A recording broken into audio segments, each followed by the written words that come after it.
sleep. And I suggest all four of you get out of my way. And trust me, Randy, I know I need to size up with you. And when I defang the Viper, trust me, ain't gonna come from nowhere. Jeff, I already put you out. I don't even know why you're out here right now. Keep on talking. Hey, do me a favor. Why don't you act like this is an AA meeting and you shut your mouth while I'm sharing with the group? And Mustafa, you out here, a boy among men. And I'm gonna tell you what, you got lucky at the Rumble, so I know you're gonna come out here and run your mouth about how bad you are. But let me give you a little bit of a reality check. You see, Mustafa, you said that my eyes don't lie. Well, your eyes don't lie either, because last week, they were closed real tight when I put your simple ass to sleep. And AJ, hey man, be honest with me. How's our old girl Wendy doing?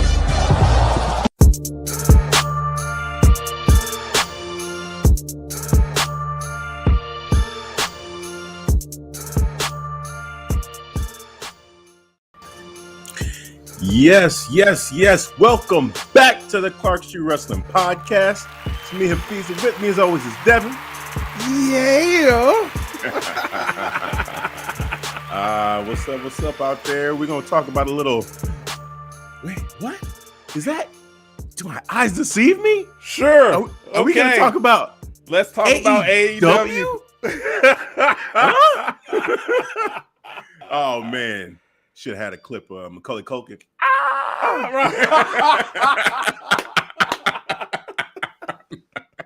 Right. Oh, man. But shocked.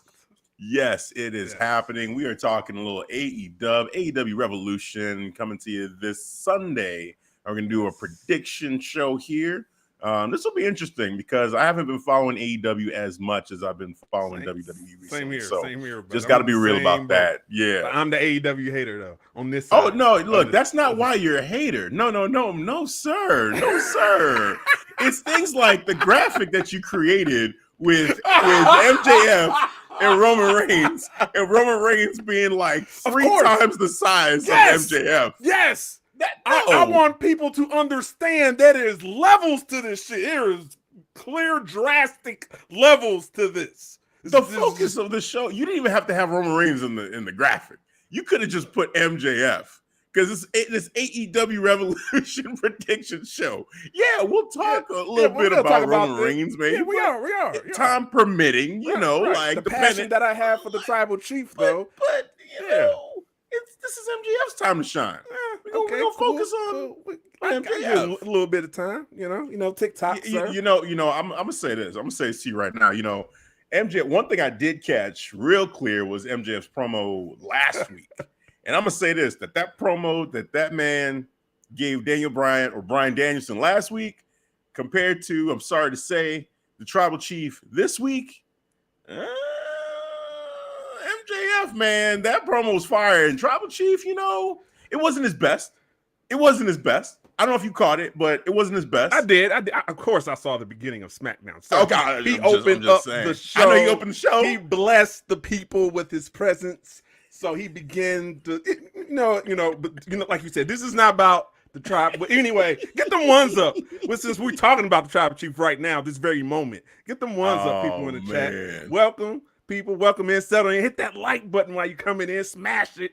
All right, hit that subscribe button as well. All right, and get them. Man, yeah, hey, it's cool, Jeff, man. Thank you for coming in. Yes, Jeff. Yes, acknowledge. Yes. Man. Yes. And before we talk about some AEW Revolution, all right, I must show this clip and talk about some bloodline because we're on the eve. We're on the eve. This is an AEW focused episode. I know. But we're a part of this now. We're a part of the bloodline. All right, we're a part of this now, and we're on the eve, on the inception of the pre-launch party. So I must. Oh, that okay. I thought you were gonna play a clip of like Solo. No. I was like, what we not doing? That bloodline. Okay. No, you good. This one is appropriate. Yes, sir. All right, but here you go for the people. Oh my God! Okay, it's happening. Everybody stay calm. What's the procedure, everyone? What's the procedure? Superior Styles. Wait. Calm down. Against McConnell. Pick and roll. Moran.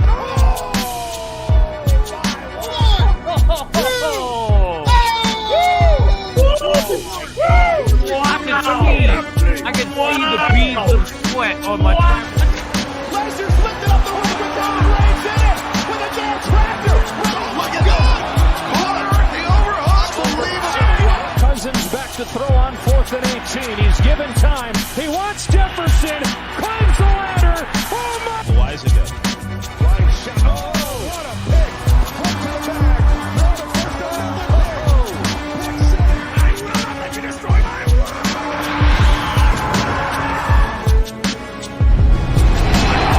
That's my exit. Acknowledges the bloodline.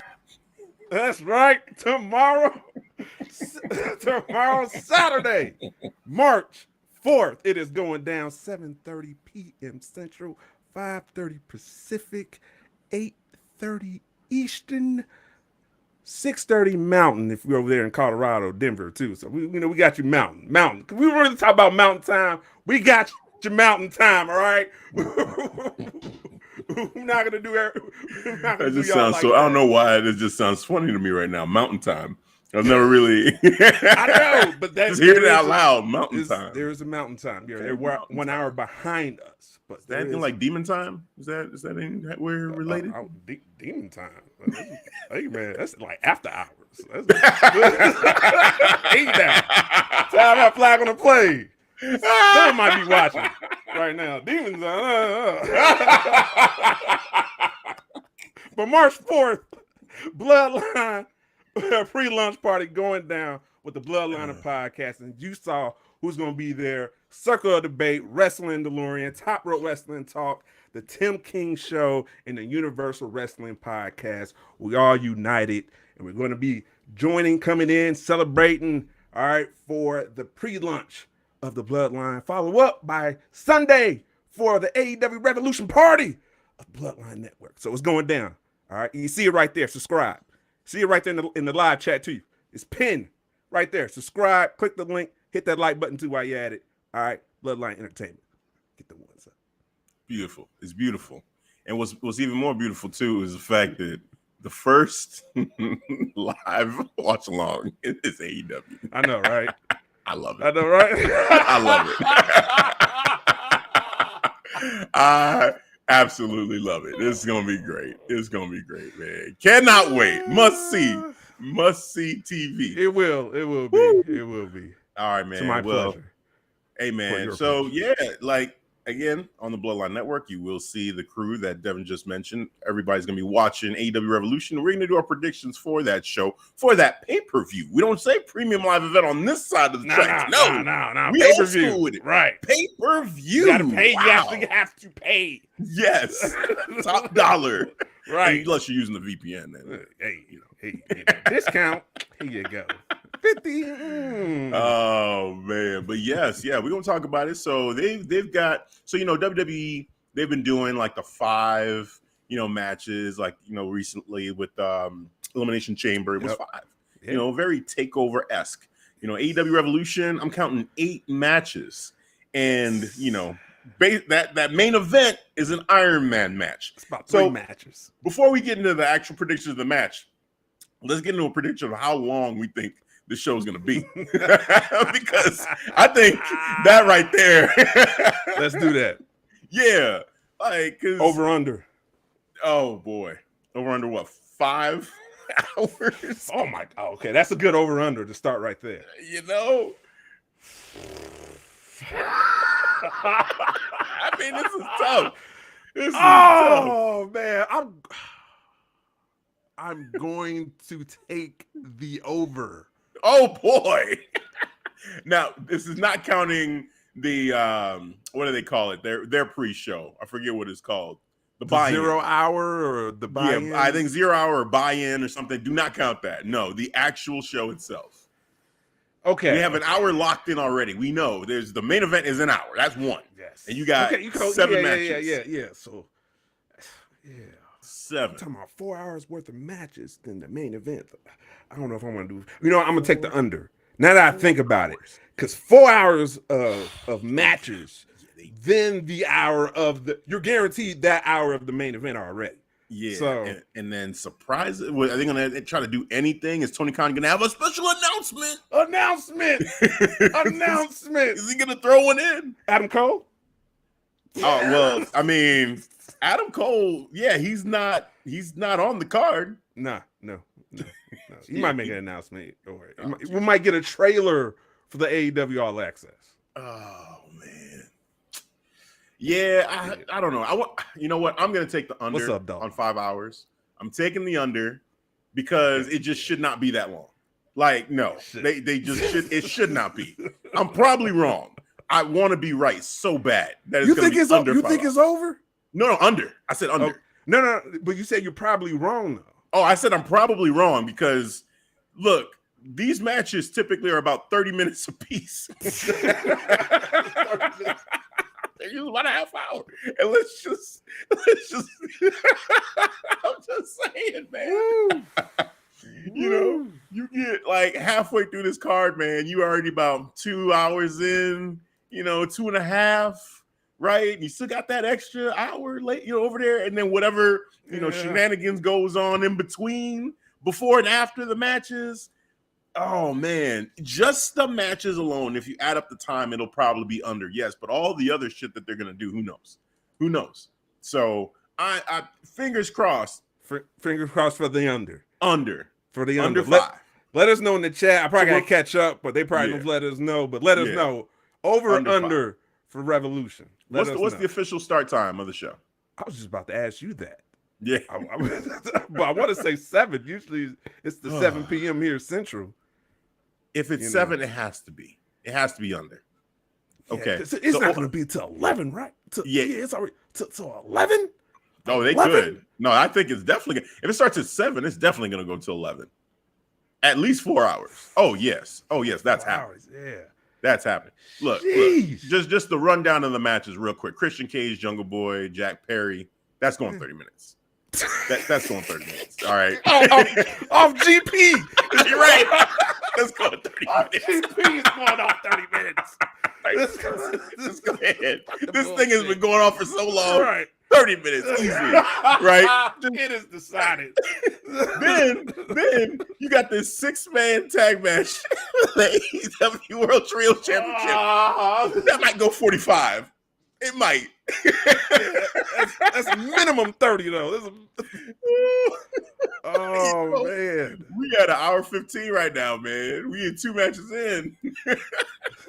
So what's up, Tim? What up, Tim? What's going on? Yeah, man. I mean, yeah, we'll see. All right, let's get into predictions. Maybe we'll throw Bishop on the AEW Clark Street episode. Oh shit! What the hell? What universe is this? Oh man, he didn't get the memo. Or maybe he did, and he's just like, oh shit, I guess we're gonna struggle through this together. He did because I tagged him in the tweet. I tagged him in the tweet, so he knows this is AEW. That's the support that man had. That all right. We see you. Appreciate you. Oh, First Lady in the chat. What up, JD from the Best of Bread podcast? Your eyes don't deceive you. Yes. AEW. Yes. We're actually talking AEW. We're gonna do a thorough analysis. Yeah.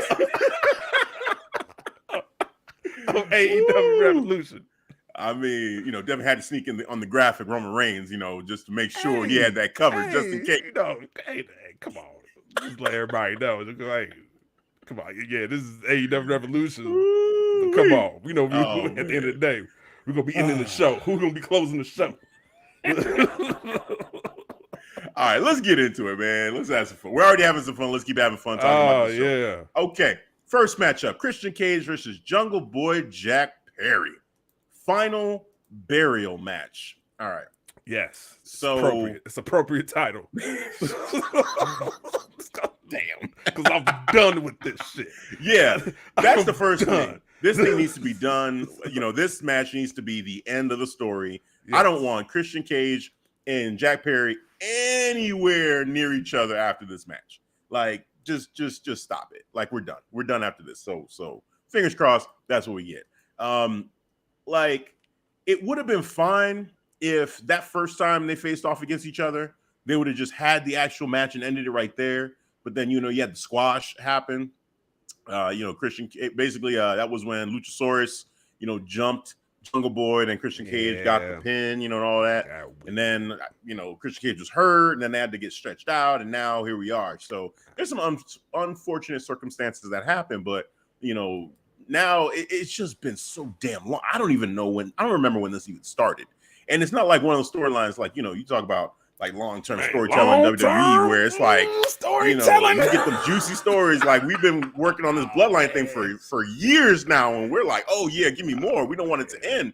This one has been like, in comparison, nowhere near as long as that, but it feels like it's gone on forever. This ain't overstayed as well. Double cheeseburger combo meal from White Castle.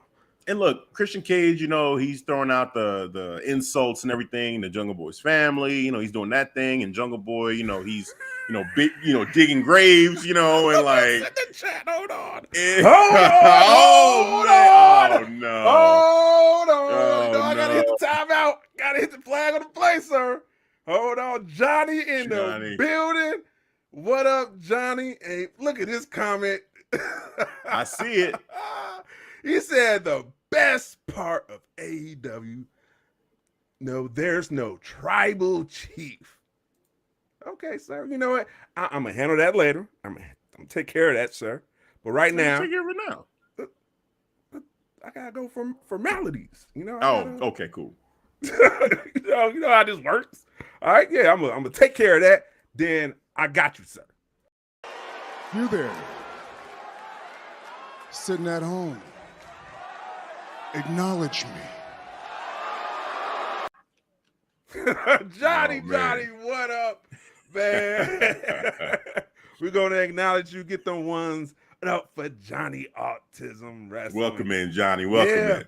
We was already talking about the Tribal Chief, man. Even in the graphic. Oh yeah, it's already come up. First thing you clicked, when you clicked, you saw that. So you saw it. You saw Tribal Chief, of course. Yes. So yes, thank you for clicking, onto the Tribal Chief and entering the show. And then we're gonna close the show with the Tribal Chief. You know how this goes.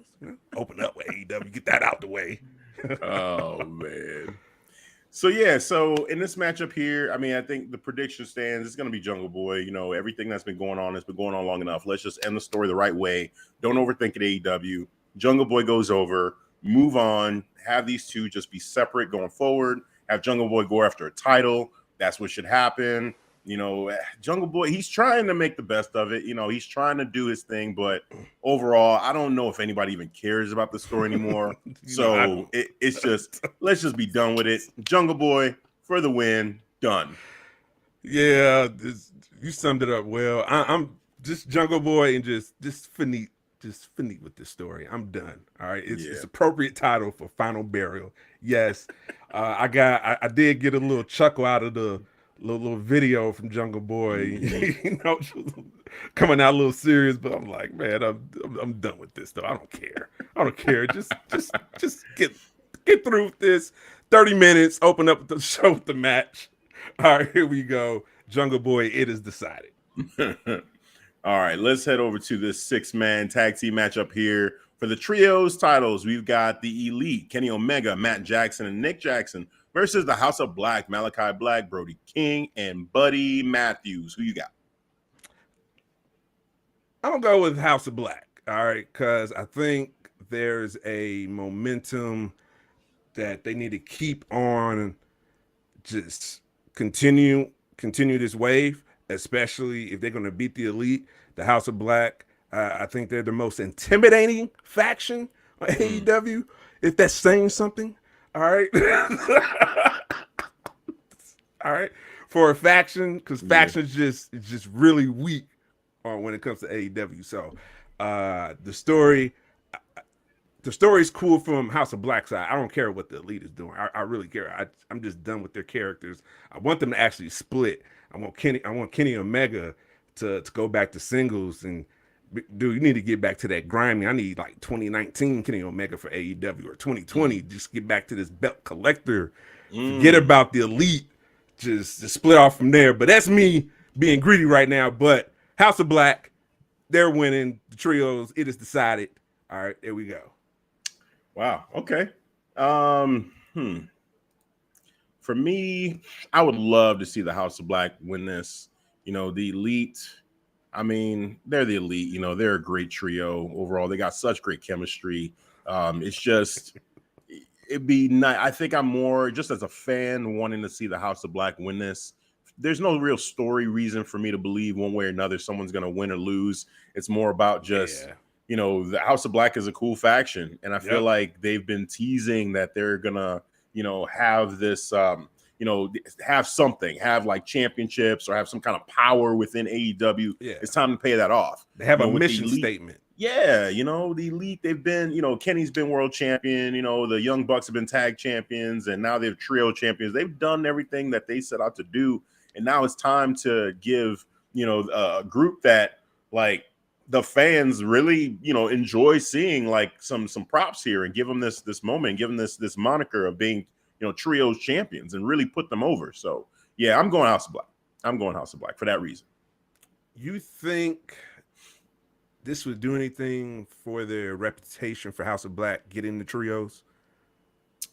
I think so. Just the image of them all holding the championships for me was like, ooh, that's cool. Yeah. Like, I like that, you know? So I think there's some intrigue, and I think some people will be into it in the beginning. It just matters on how they book it.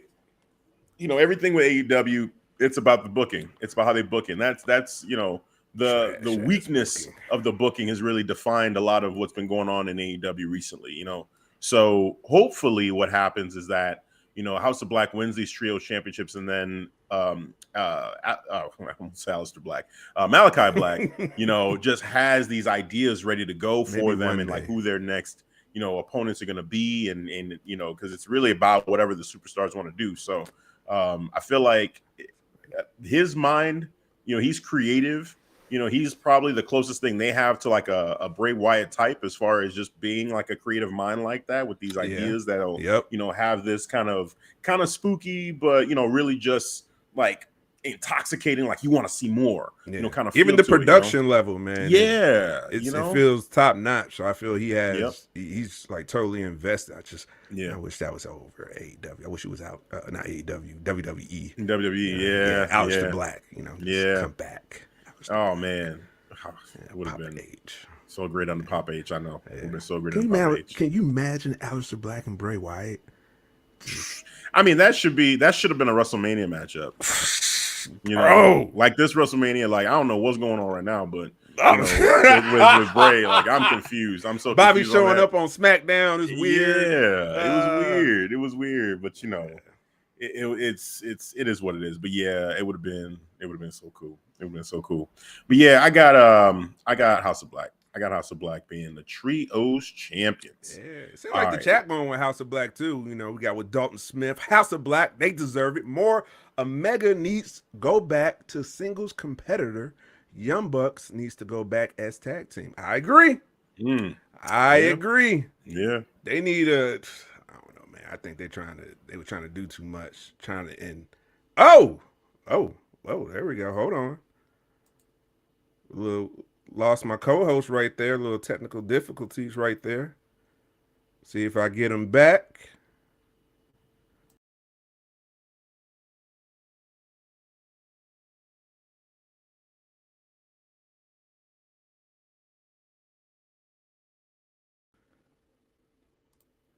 All right. Oh, hold on. Hold on.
Okay.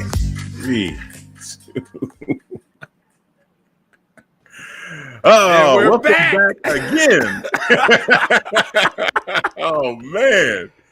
Oh, that one's on me. That one's on me. Yeah. That one's And then on for me. some reason my stream got kicked back. So I was like, all right, what just happened? So Oh wow. yeah. So whatever happened, it was like a chain reaction. No, geez. But it was all good. Put the stream on brief intermission, had the elevator music, you know, Hey, get your that was cool. Oh man. Thank you for the viewers who still, hold down with us. Yeah. Hey, if you bounce, totally understandable. You know what I'm saying? Hope you come back on the replay. You know what I'm saying? If you count back, hit that like button when you come back on that replay. Man, we talk about AEW so rarely, and the one time that we're right. getting ready to just like hook it down. Tribal Chief tripping, bro. I'm like, dude, man, like it. that shit. Cut that shit. He hit the solo on us. Right. What they doing? Talking AEW. What that clip? You know you gotta hit it now. Oh yeah, let me get that clip. Where you go? There we go. Solo. Yep. Chief. He was not amused. That we're he talking. Was like about 30 minutes. Right. Solo. Thorough analysis of AEW Revolution. Solo.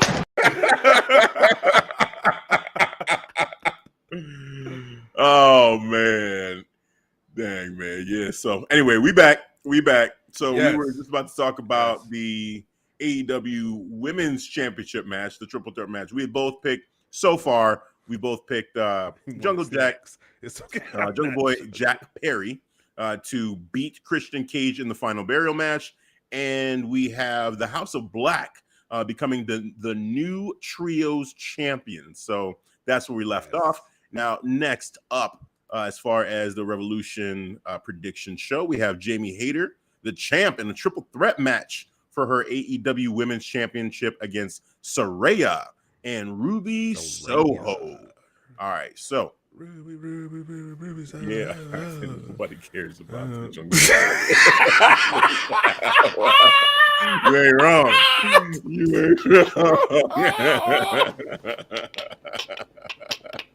Hey, hopefully they really do start the show with that and just get it out the way. Just get it out the way. It's okay. It's all right. Let's get the only women's match out the way. No, the Jungle Boy Christian Cage. Oh, okay. Yeah, because that's the one we did first. So I'm thinking, right. Hopefully they get that one out the way. But no. Gosh, that'd be terrible. Like, just say, hey, let's get the women's match out the way because this is AEW. That's Tony Khan, man. Tony Khan, man. Hey, So, this one here, I don't know. This one, there's a lot of stuff going on with this story that I'm actually really confused as to what the narrative is really. One is okay. So Saraya and Toni Storm are heels now. Is what I'm gathering from everything. Like somehow I still don't understand the catalyst for her heel. Just turning heel. That was not explained. I mean, so didn't get that. Back when they disrespected Sheeta, I kind of felt like a lot of people, that I had talked to was thinking, okay, Sheeta's gonna turn heel because she got disrespected. But I was thinking, well, I don't know, because the way that it came off, it's almost like Saraya did that on purpose. So I can't even be mad at Sheeta if she does turn on them, because it's like, you're going to sit here and say, hey, well, I'm going to team up with the best woman in women wrestling in the world, that's sitting right next to me, and turn to Toni Storm and Sheeta's right there. And it's just like, what? How disrespectful. So, I kind of, I guess, get it from that standpoint, but it is not really been explained well, to your point. It's just kind of happening. And it's like, okay, I guess that's just what we're going with, and they're doing the whole spray paint, the whole NWA. I don't know.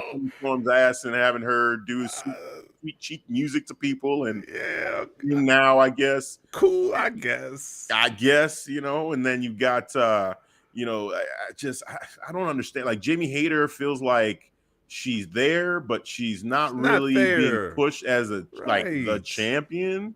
It feels like she's just.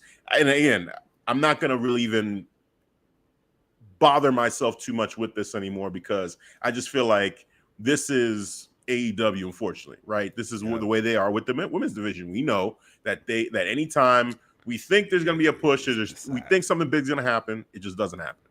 But, she's there. She is holding the championship. Storyline.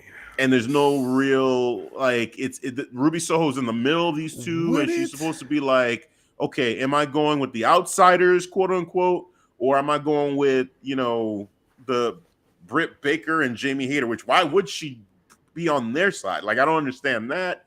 It's just kind of a weird story going on right now. Don't really get it. I am a fan of everybody in the match, just purely from a wrestling standpoint. I am excited to see them work together because they're all very talented. Mm-hmm. So from that point, I think we can just kind of choose to enjoy the match for what it's going to be. But story-wise, build-up-wise, it's been bad. In the end, I'm kind of hoping that Jamie Hayter retains because I'd like to see her, continue to build up into a great champion and just continue to get TV time and build up, big wins and just build her name, if for nothing else, just to build her resume so that, I don't know, maybe she can be seen by a certain somebody, in a company up in Bristol, Connecticut, Papa like, H. Yeah, and say, hey, what? Jamie Hayter, she got some talent. Come up there in NXT. Let's do something with you over here.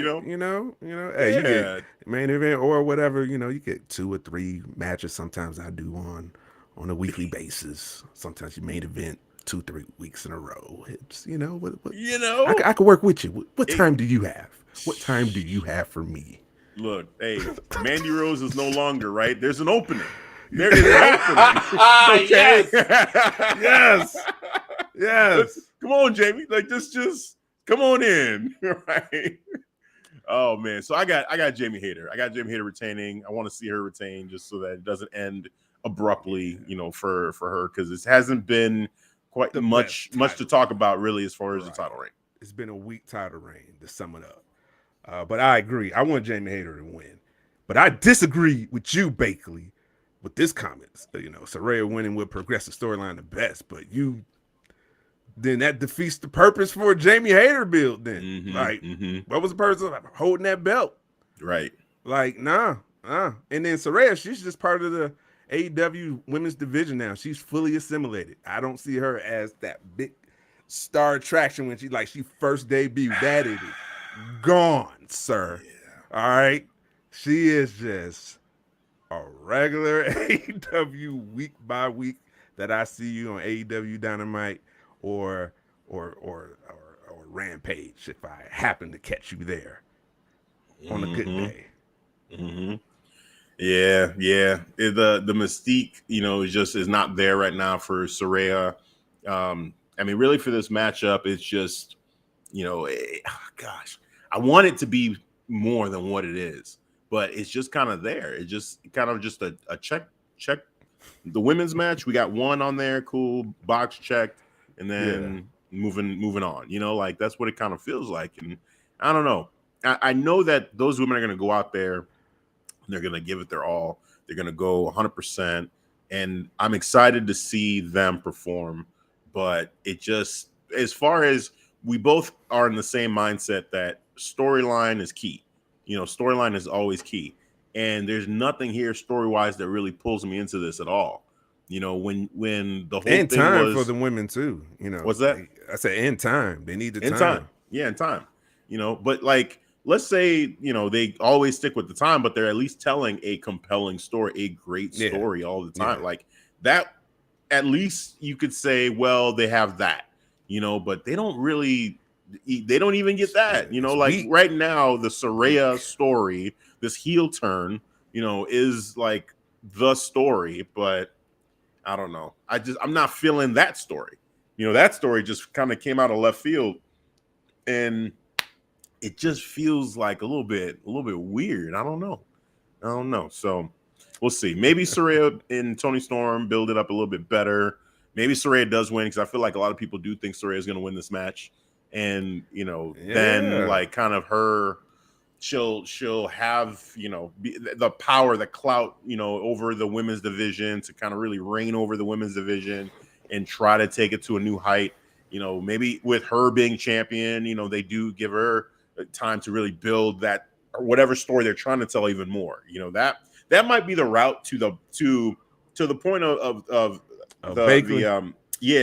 that might be, as far as from a story perspective, that might be the best outcome if we want to get consistent storytelling in the women's division, is if Saraya wins, because then she can be the focal point and still continue to tell her story going forward. I think they're going to do that anyway, honestly. But I have to trust the process of AEW storytelling, which I don't think that's going to, that's why I don't think that's going to work, because we got 4 years, and the result, if you don't care about the women's division. You're right. At this point, they got to prove it. It is decided.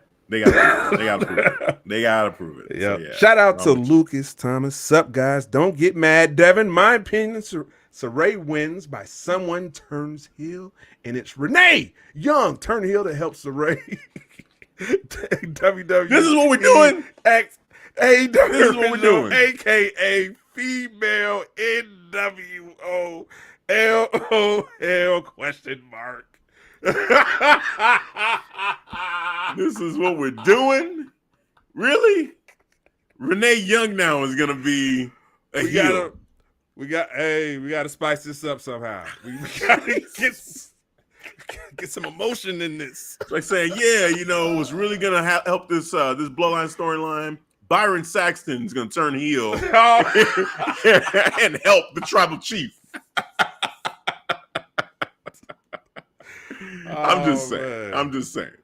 Oh man. All right. So we both have Jamie Hayter winning this match. Yep, Jamie Hayter. All right. Let's move on. We've got Chris Jericho versus Ricky Starks. As far as storytelling, this is probably one of the better ones going on right now. Yeah. And really because Ricky Starks, building a new star. I think they're doing a good job of doing that. Featuring him, Ricky Starks, somewhat getting one over Chris Jericho with the whole open challenge thing, and saying, hey, I'm pretty sure he's not going to accept this challenge. And Jericho took the bait and said, not only will I take the challenge, but I'll also have the JS not be a ringside, there, I got one over on you. And Ricky Starks is like, you idiot, that's exactly what I wanted. So, that was just kind of goofy, but entertaining because of the people involved. It's Jericho, it's Ricky Starks, they're real charismatic, they're making it work. And I'm intrigued. I'm sure Ricky Starks is going to win this match. So I'm picking Ricky Starks. But I do like, just in general, the effort in putting Ricky Starks over. And Chris Jericho, he is a wizard. He has that touch. To anything that he touches, I feel like turns to gold. And he's trying to work his magic on Ricky Starks, as his opponent. So I think it's going to be a fun one to watch. And Ricky Starks goes over. This is kind of a show where I feel like there are some clear things that should happen. Yes. I think maybe, one of the couple matches coming up might be a little bit trickier, but most of it, I feel like there is a clear, hey, this is what you guys should do, because, don't overthink it. Just do it. Jungle Boy, win. House of Black, win. Jamie Hayter, retain. It's just clear, Right. So this one too, Ricky Starks, duh. It should be Ricky Starks. Yes. Make it happen. So Ricky Starks is the pick. You know what, though? Oh, damn. No. You want the chaos. It's not that. I'm just following the logic of AEW, if there is a thing called logic for AEW booking. But for some reason they like to continue feuds for Chris Jericho if there's a certain pattern.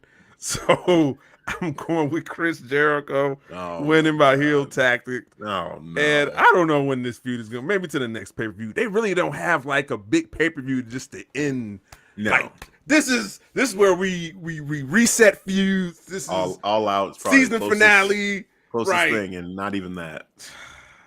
Yeah. Shout out to JD for the comment talking about the great value. Great value NWO. Yup. Oh, yeah, I had to leave this one up for a while. I was like, yeah, dude, I'm gonna let this shine.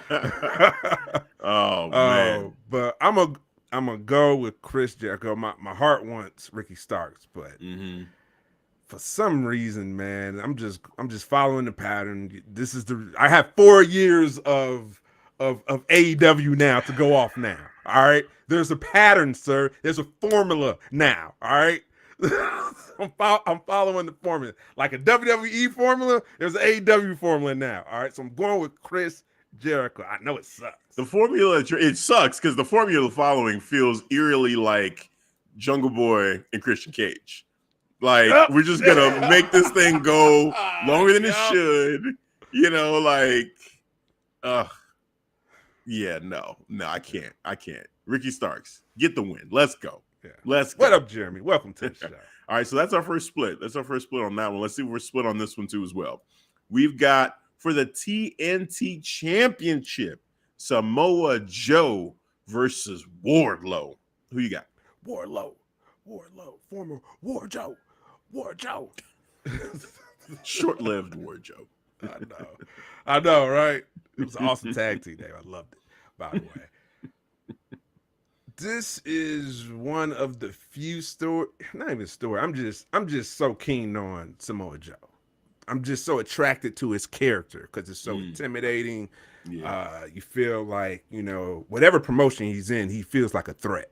And he's in AEW. He's calling himself the king of television, got the titles back. And I like that. The momentum that they previously had for Wardlow for AEW was the thing of beauty, with telling that story between him and MJF, riding that wave, they flopped, and now we're coming back to Wardlow, which we've been looking for him. Where you been at? Hey, my hair, my dead hair. I'm like, all right, I don't care. I care about Samoa Joe. I don't care about Wardlow. They can flop your character. They didn't put you on TV. They didn't do it enough. I'm sorry, man. I want Samoa Joe. If he is the money guy, he's going to get you to get guys like me, all right, to keep on watching AEW because of Samoa Joe. All right. It's sad. It's sad. No, it's not what you're saying is accurate. That's what's sad about it. Is that Wardlow is being put in this light, man. When Wardlow was with MJF, and then when you could feel that turn coming, I was so excited for Wardlow. I was like, man, this dude could be like that dude for them. He could be the face of the company. And then you see it, and it's like, oh no, this ain't happening. This is what is this? And then we're doing where's Wardlow and all this stuff for him for weeks, trying to figure out where he's at. And I don't know. I just feel like the push for Wardlow has just been I don't want to call it a bust, but it's like they just jacked this up somehow, man. It's terrible. And then I feel like this show should be a scouting show for Papa H, for all the disgruntled AEW wrestlers that have a lot of talent. He should be watching this show and be like, you know what? It is. That's how they found Gigi Dolan. Right. Because of AEW Dark. Right. Like literally just Roxanne. Pick some people up, like Wardlow. I think is a prime candidate for somebody who would fit in perfectly. Send him to NXT, and just have him build up his promo skills a little bit, and then put him on the main roster, and he could be a dude like how Braun Breaker is right now in NXT. Like he could be that type of dude for NXT, and then for Raw or Smack. Like, just oh my god, like it just makes me mad. So. I think overall for this, the thing that makes this match a little bit hard to predict is that they just had this Face of the Revolution ladder match, and Powerhouse Hobbs won the match. Shout out to Powerhouse Hobbs, man. That's awesome. In his hometown, he won that match. Yep. And like now, it's like, okay, he's set up to fight the winner. I kind of want to see him become TNT champion, and Powerhouse so I'm Hobbs. like, yeah. So should he beat Samoa Joe then? That's where I'm going, because with that happening, right, with Powerhouse Hobbs winning just now, it just happened. Right. And then it's like, are we going to play hot potato with the title like that, where you have Wardlow beat Joe, but then lose to Powerhouse Hobbs right after that? And I would say no. And then I would say, well, Wardlow beats Joe and then beats Powerhouse Hobbs. Like, I kind of don't even want to see that. I don't want to see them do that to Powerhouse Hobbs. He just became, the face of the Revolution. Like, we're not going to do that again, like we did the Scorpio Sky, where he won that thing and then lost, the match. Like, that didn't make any sense when that happened. So I feel like it just makes sense. Joe wins this match and then goes against Hobbs. And then now it's more of like, okay, I could see Hobbs winning that match, and it would just make more sense booking-wise. Now, I don't trust them for booking, but booking-wise, that would make the most sense for me. And I would love to see Hobbs be the guy to beat Joe, not Wardlow. Sad to say, that'd be a but good look. I feel like it's great for Hobbs. It's what I think is what AEW needs most now. It's fresh to have Hobbs be the TNT champion, and Joe having that match with Hobbs. I think passing torch to him, that is acceptable. So I wanted to say I have Powerhouse Hobbs at the end of the day. Becoming TNT champion, like just throw him in there.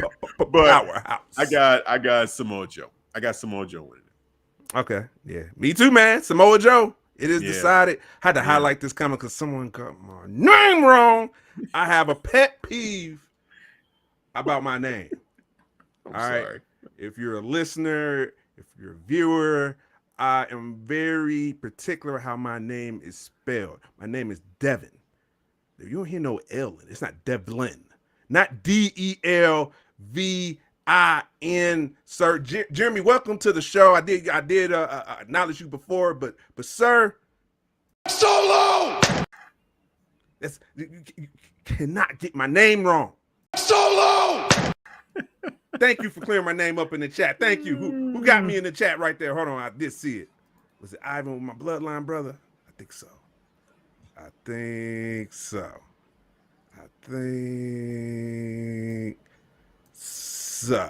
trying to catch up. Yup, it was. Yup, I thought so. There we go. It's appreciate it. He had you, man. Appreciate it. I see a comment in the chat. I'm gonna highlight real quick, and I gotta bring it up because I think it does warrant discussion here. All right, so let me see. This is gonna be my first time actually pulling one of these chat. Pull it up. So let's see. Is this one? All right. So this one here. Oh, thank God! I'm so happy Hafeez didn't say Wardlow is the next Batista, because there will never be another Batista. Interesting. So I feel like we have had this conversation before about Wardlow and his potential. And, I know, Rick Joe, you did not want me to say that Wardlow could be the next Batista, but you know what? I'm sorry, man. I'm sorry. But damn it, if he were in WWE, if he were under Papa H, yes, I do believe he could be the next Batista. All right. Solo! I'm sorry, man. Like, he has the tenacity. He has, like, when at his best that we've seen, that storyline that he had with MJF, like, there were vibes of Batista, Triple H, like the whole evolution storyline of just like this guy who had been manipulated and kind of disrespected, and then like the boss is secretly afraid of him, but wants to hold him back, and there's all that going on. Like, there's a lot of similarities, and if I'm not mistaken, I think that Wardlow is a huge fan of Batista too, so a lot of what he does is probably patterned off of him. So is he an exact replica of Batista? No. Like, no one. He is Wardlow. He is the first Wardlow, not necessarily an exact copy of Batista, but there are elements to Batista that Wardlow could learn from to become better and to kind of elevate his game to that next level. Like when Batista finally struck out on his own, like, again, that storyline that they told to get him there was awesome, and I think they had a potential for that, and they squandered it with the aftermath of everything with MJF. Like, there was an opportunity there, and it just didn't happen. And now even with the booking now, it's not there. But let him have a fresh start and let him be able to build himself up again. And I think he does have a potential to be, let's not say the name Batista, but let's just say like a powerhouse guy, who could be the face of a company, charismatic, like as far as the moves and the intimidation and people looking at him like, oh, he's gonna kill you, like when Batista went in the ring, it was kind of like, this dude can throw anybody around. This dude is gonna powerbomb the hell out of people. Like, I feel like I'm talking about Wardlow, when I'm thinking of what I'm saying Batista right now. But man. He'll be nice in WWE or NXT. Yeah. I'm just saying, like, he would fit. Triple H seeing him, I'm telling you, that's probably what he'll tell him. You know what I'm saying? Like, look, man, like guys like Batista, guys like, and Rick, I'm sorry, you may hit this too. Guys like Goldberg, guys like Brock Lesnar, they're going to look at Wardlow and say, hey, man, you could be that dude. At least your own version of that type of character, Yes. Maybe not exactly Batista, but at least that type. So that's where I see it. So we think it is coming right here by Ivan. Shout out to Ivan. Circle. Oh my God. The TNT title is the 24/7 title. Where is that coming from? He had mentioned this a few weeks ago too. I remember this. And I was like, well, the way they flip-flop it. Yeah. I don't know, man. Is that bit on the extreme side? That's a little extreme. I don't know, man. I am the resident AEW hater, so there we go. I was going to say it if you didn't. I am that guy to measure this. Is that a bit extreme? For in AEW terms, yes. Well, no. I take that back. No, not for that, because the way they do flip flop that title for the 24/7, it's a bit too much. It is on that. No, it's not. The parallel universe of a 24/7 title. Parallel universe. Yeah. You are reaching. This is a reach. I was wondering if you were trying to catch me. This is a reach. My goodness. I get what you're saying. They flip-flop the title a lot. Absolutely. The whole Sammy Guevara, Scorpio Sky, back and forth. Yes, that was a little bit too much flipping and flopping back and forth of the title. But 24/7, literally that title will flip like, 5 times, 6 times in one show. Like, so it's not on that level. But I see what you're saying. They could slow it down with that. That's what I'm saying even with this. Like, if they did have, which let's call it right now though. If they do have Wardlow beat Joe and then have Powerhouse Hobbs beat Wardlow, okay, now we may have a problem. You know what I'm saying? If they follow that trend, it's still not quite 24/7, but damn, y'all really trying. That's a bit much now. And then like, right. Come on now. Right. Okay. Like, shout out to the Pro Wrestling Podcast. I highlighted this comment because somebody wants to smoke. He said, we need to stop saying that someone is the next blank. They is them. LOL. Wow. Hey, I get it. And hey, let's be specific, right? We're talking about Wardlow being the next Batista. Right? It is decided. The Pro Wrestling Podcast. So that we got to put the names on it. You're gonna put it out there. Let's just talk about it. Let's just say it. Let's have a conversation.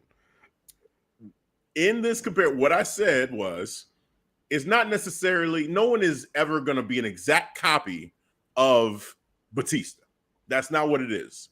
But as far as trying to visualize like what someone's path could be, like if you were going to say, hey, we know what success looks like for a guy with your body type, right?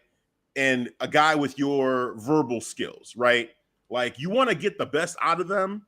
It's kind of good to not just try to recreate the real wheel every time, but to use what's worked in the past from a marketing standpoint, just looking at it from a business standpoint. You have a guideline. You have a guideline. Exactly. It's not like, you're going to give him the same entrance, and the same move set. They tried that one time. There was a dude that they had that basically was a carbon copy of Batista, and it was a joke. It's like, oh man, no, what is going on here? Like, you don't want to ever do that, because then, they're going to, the crowd will catch up on it, and they'll just say, no, like, I'm rejecting this completely. So that's not what we're saying. But as far as just being able to glean off of what's worked in the past, it's like, hey, there is a way in which you can say what worked for Batista. Maybe we try some of that with Wardlow. What's worked with a guy like Brock, let's try some of that with Wardlow. It's more of that than saying he is the next. But it's like, you could take it to sports, man. Every time they tried to say someone was the next Michael Jordan, everyone was like, what is going on? For LeBron. Like, I'm aging myself, but I'm old enough to know they had Grant Hill pegged as the next Jordan. They had the Vince Carter's pegged at the next Jordan. They had this kid Harold Miner pegged as the next Jordan because he won a slam dunk contest and he was bald. Like, there's so many people that they tried, right? And of course, LeBron James, right? So, and I get it.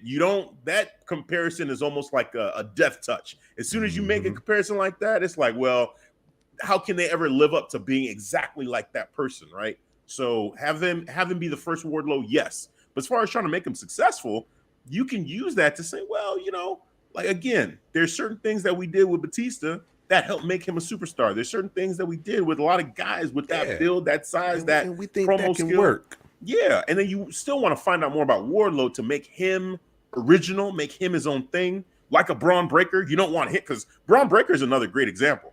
With Braun Breaker, it's like, you could say, okay, yeah, he's a big dude. Let's make him like, Goldberg, or he's the next Goldberg. He's the next Brock Lesnar.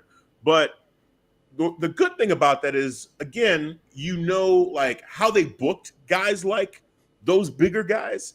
Yeah. Let's do that and try and see if that will work with a guy like Braun Breaker on NXT, and then still have him try to find his own voice, so he can be original. They're using like the Steiner family line, and using more of that, bringing more of himself into it.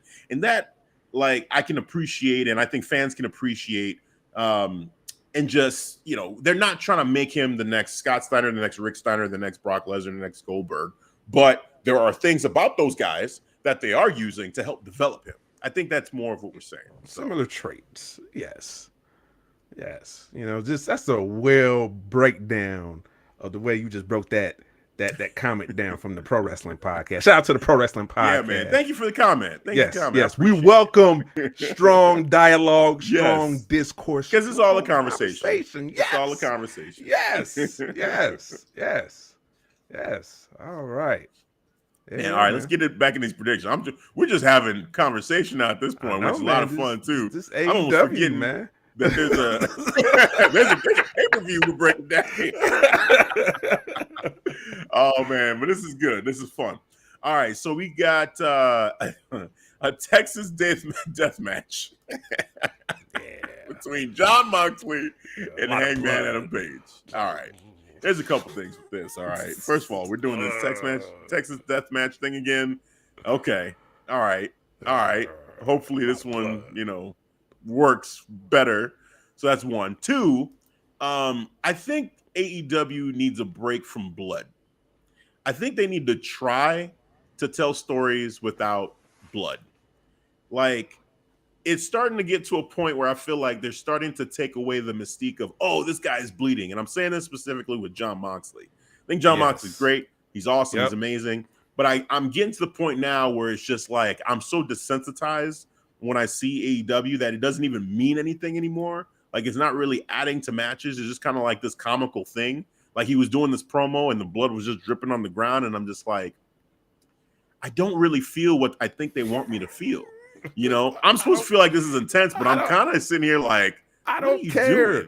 I'm numb to the shit, bro. You ain't did it in every match now. In 94% of your matches, you believe. Dude, like, it would mean so much more if they saved it for when it really mattered. Like, tell a great story, and then during like the peak of that story, put them in this Texas death match, and then have the blood happen there. Right. That would make more sense. But we done seen like that. How much more horrific can he look than what he looked like in that promo? He didn't bleed in technical wrestling matches. How are you bleeding in technical wrestling matches, sir? I don't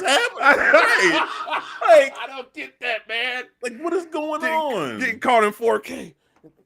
Right? And then it's so like it's so clear what you're doing. It's like, dude, no. It's just getting distracted. And it's crazy because in WWE, I wish in some cases they would have it, you know, and they just say, no, we're not doing it.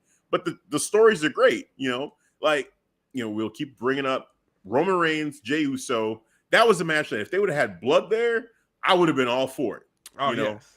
I right there, man, just Jey bloodied and not quitting would have made so much sense, but they didn't. And it still told a good story. Or even Royal Rumble with KO with getting KO, all those multiple and he was getting, super kicks. if he would have been bloodied there, that would have made sense. I'm like, oh, she would have been busted up. Just would have been like, oh, right. Shit. And then to find out later on, his family was there, and they had to watch that shit too. So that not only did they see him get beat down, they seen him get beat down. His daddy's face is bloody. Really? My kids had to see that shit. Really? Nah, man. Like that story would have been like it's already amazing. It's already, yeah. But that right there takes it like to another level. Yes. This here is just like, you know, like I hate to say it, but Blood like the cool. family members of all these sport. no, I should have said it like that. That's how it comes off. Yeah. If I dude. in AEW, it's like when you think about it, the way that, you know, Kevin Owens said, hey, you know, my family had to watch. If say John Moxley says, yeah, my family had to watch me bleed, like, dude, you bleed all the time. They see you bleed all the time. They should be used to it by now. Like, it's not even a big deal. right. You know, like that's what I'm talking about. So yeah, hey, you can love the blood. That's fine. You know, when I play 2K, I turn the blood on all the time too. You know, it's great. But when I want like great storytelling, you know, and you kind of, it's almost like they use it as a crutch. Like instead of really trying to rely on, okay, we're going to tell a great story, it's like, hey, let's just bleed and that'll make people care, you know? And it's just like, it's just like a prop. Yeah. Or getting, you know, busted up by a bunch of no-namers from outside wrestling promotions. Yeah, it's like it just and Moxley still getting busted up and bleeding. I'm like, what? Yeah. What? It No shouldn't happen as much as no it story, does. but it. Yeah, Hey, it just man, really shouldn't. Like, and then when he busted up bleeding, I'm like, bro, I don't care, man. I'm numb. I'm like, Yeah, it's just right. You know, watching. And it just is crazy because growing up, I was ECW and like old school Attitude Era WWE with the blood, you know, and it was great. Like I was like, oh yeah, this is hardcore. Yeah, this is great, you know. But then there comes a point to where, like, now, you know, maybe having gotten older and matured a little bit more too, and just being more invested in what's going on. It's like, Yeah. you and having it taken away from us too in WWE, like we don't really get to see it. Then you start to see like, wow, okay, they're actually investing in telling stories, and you know, it's just it would add a lot to stories to have that, but only when it matters, you know, like at WrestleMania coming up, if they have Cody bleeding at Mania, okay, yeah. You know, I'm cool with that. You know, Roman Reigns is just destroy just, your ass. just beating just mashing his face in, and you get, well, I don't know about all that, but you know, and you got, you know, I was just saying, man. In my head, I'm a visual guy. I'm a visual guy. Yeah, you see Cody blooded. Whoa, you know, like he's just done right, bloodied, and Trump's like, yeah, I get you. But yeah, I don't know, just the blood. Oh man, you said, was it Jeremy Hank? Yeah, was it Billy Ray said that in an interview? What you said, man, blood not important anymore. ECW was a beast. Yeah. So I see basically Bully Ray saying that it's the same thing, that like it doesn't mean what it used to be. You know, in ECW, like they had like barbed wire matches. Like, it made bleeding. Sense. You bleeding. Right. Extreme Championship Wrestling. They would use, like weapons all the time, Yes. So that was the whole premise of the company basically was extreme. So it makes sense. But with AEW, like you said, you're having like technical wrestling matches and people just getting busted open left and right. Like, how is this even happening? Look, I'm a wrestling fan. I can suspend my belief and just have fun with it all. Like, I get it, you know what I'm saying? But there comes a point to where you're just like, what are we doing? What are we doing?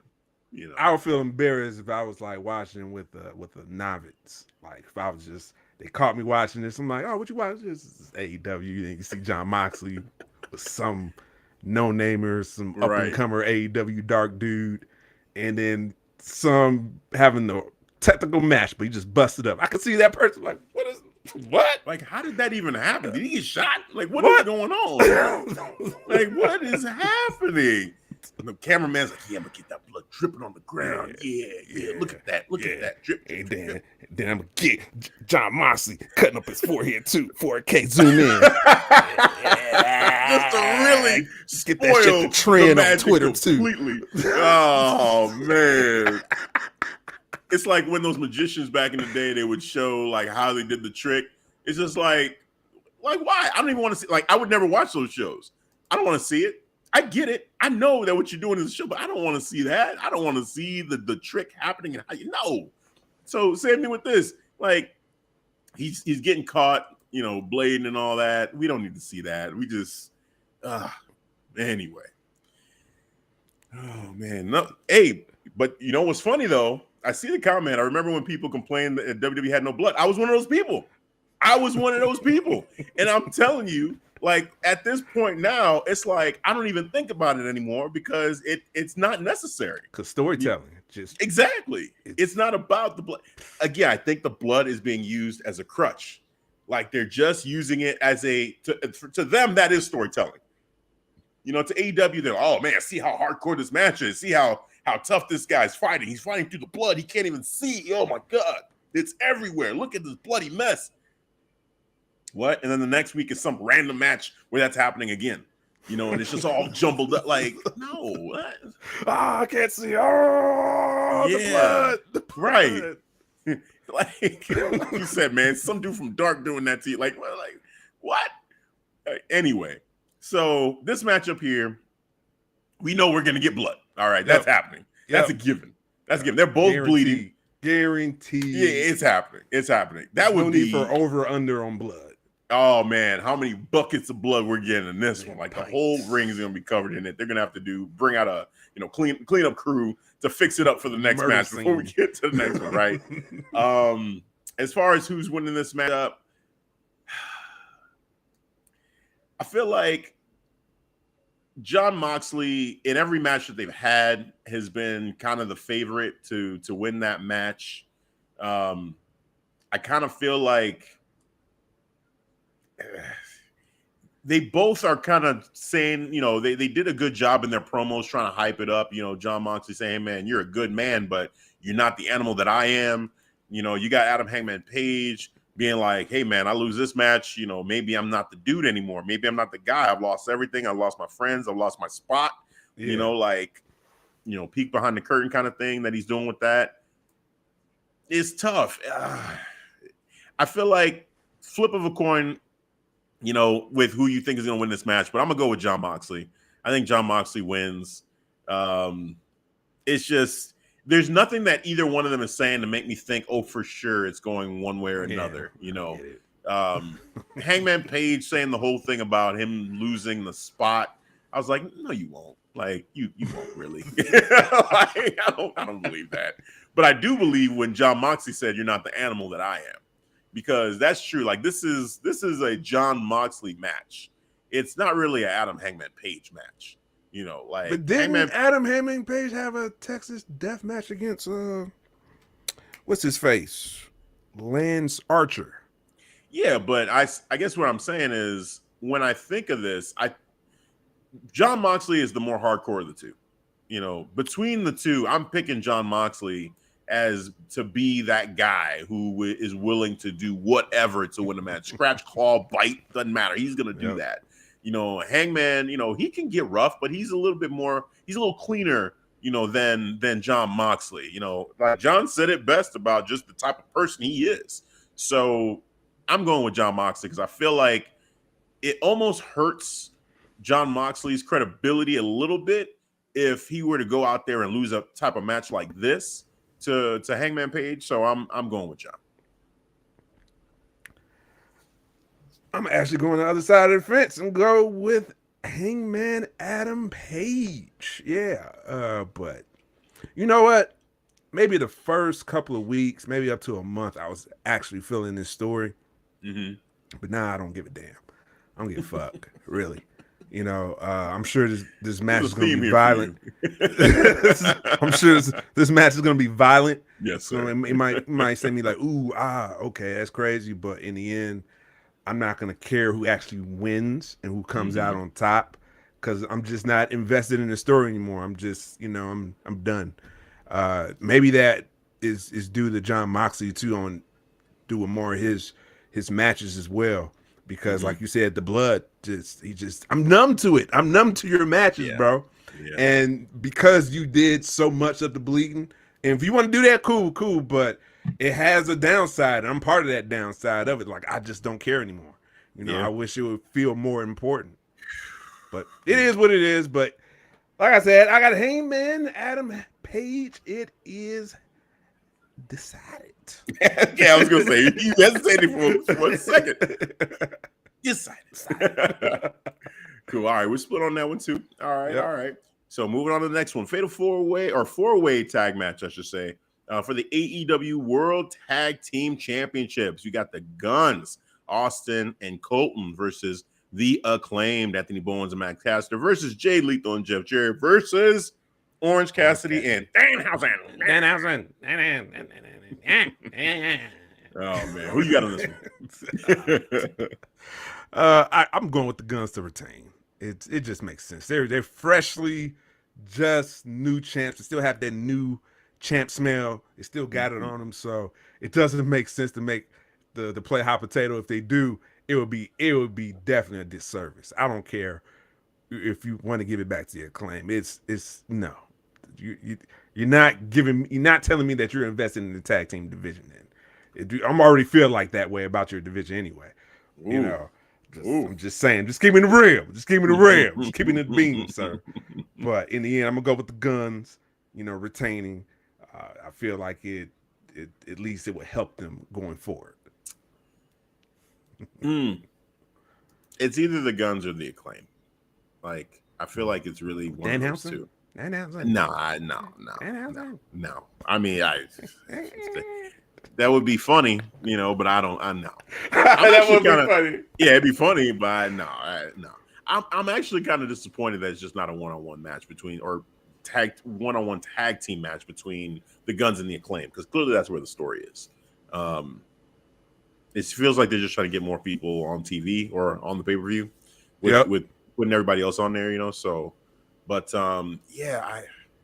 it's tough.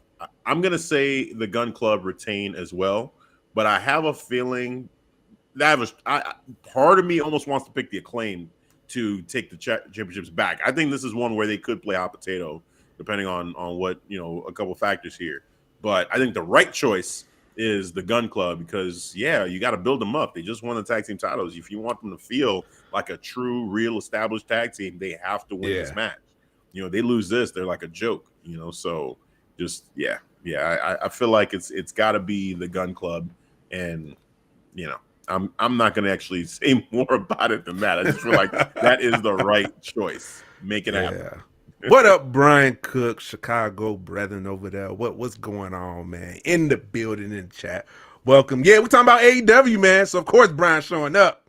You love him. You love him some AEW. Love him some AEW. Clark, you talking about AEW? Oh, I gotta see you.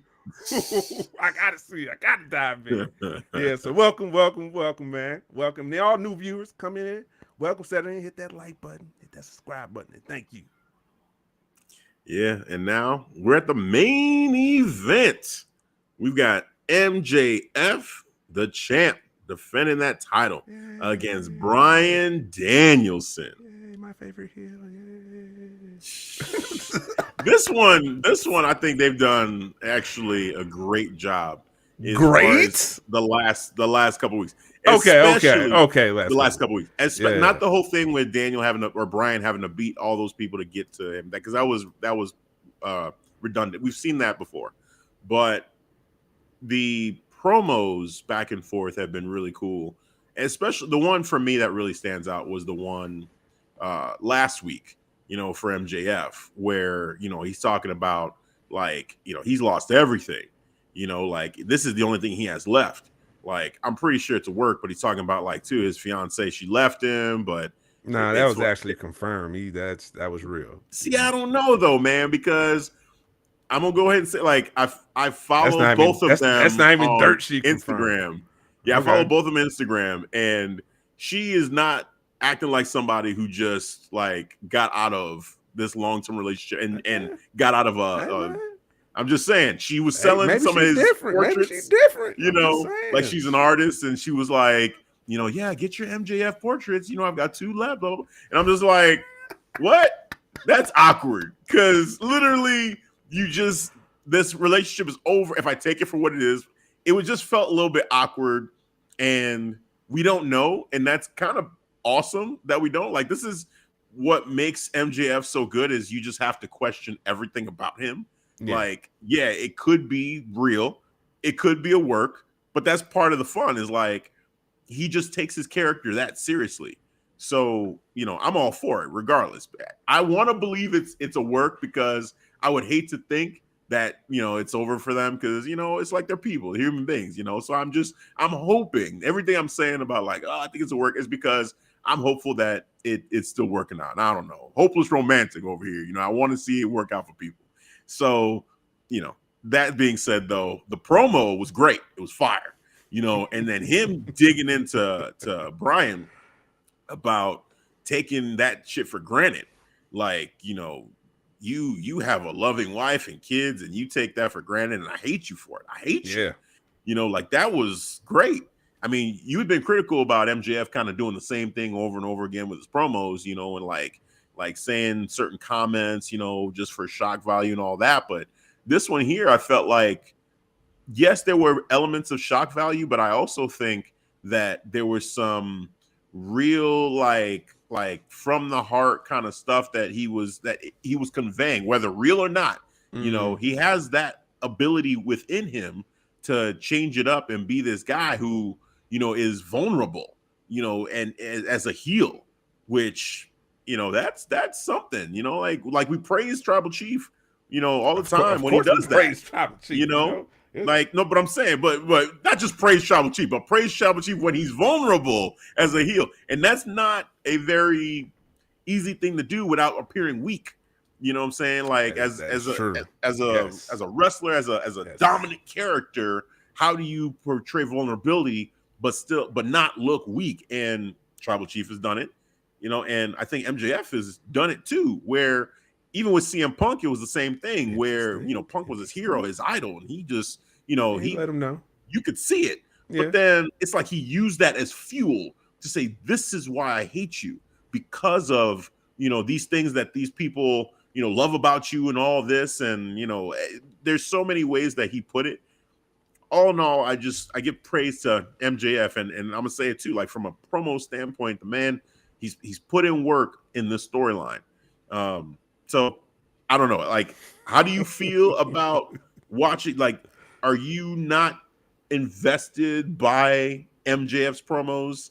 In like, or specifically that one, because I feel like that one was a big one. So in the initial build between MJF and Daniel Bryan, I was not feeling it, because it seemed like it was the same old stick going. We doing the whole trials of MJF, we doing it all over again. Then, like, to your point, the last couple of weeks we've been getting some strong promos between MJF and Daniel Bryan, or Bryan Danielson, I should say, Bryan Danielson. Especially what happened this past Wednesday, when Bryan Danielson said, "Hey, I'm gonna kick your fucking head in." Mm-hmm. All right. So I heard an unedited promo. I was like, okay, I like that. But in the end, does that get me invested for their 1 hour Iron Man match. No, it doesn't. It doesn't get me like, oh, I can't wait to see a 60-minute Iron Man match for this main event for AEW. All right.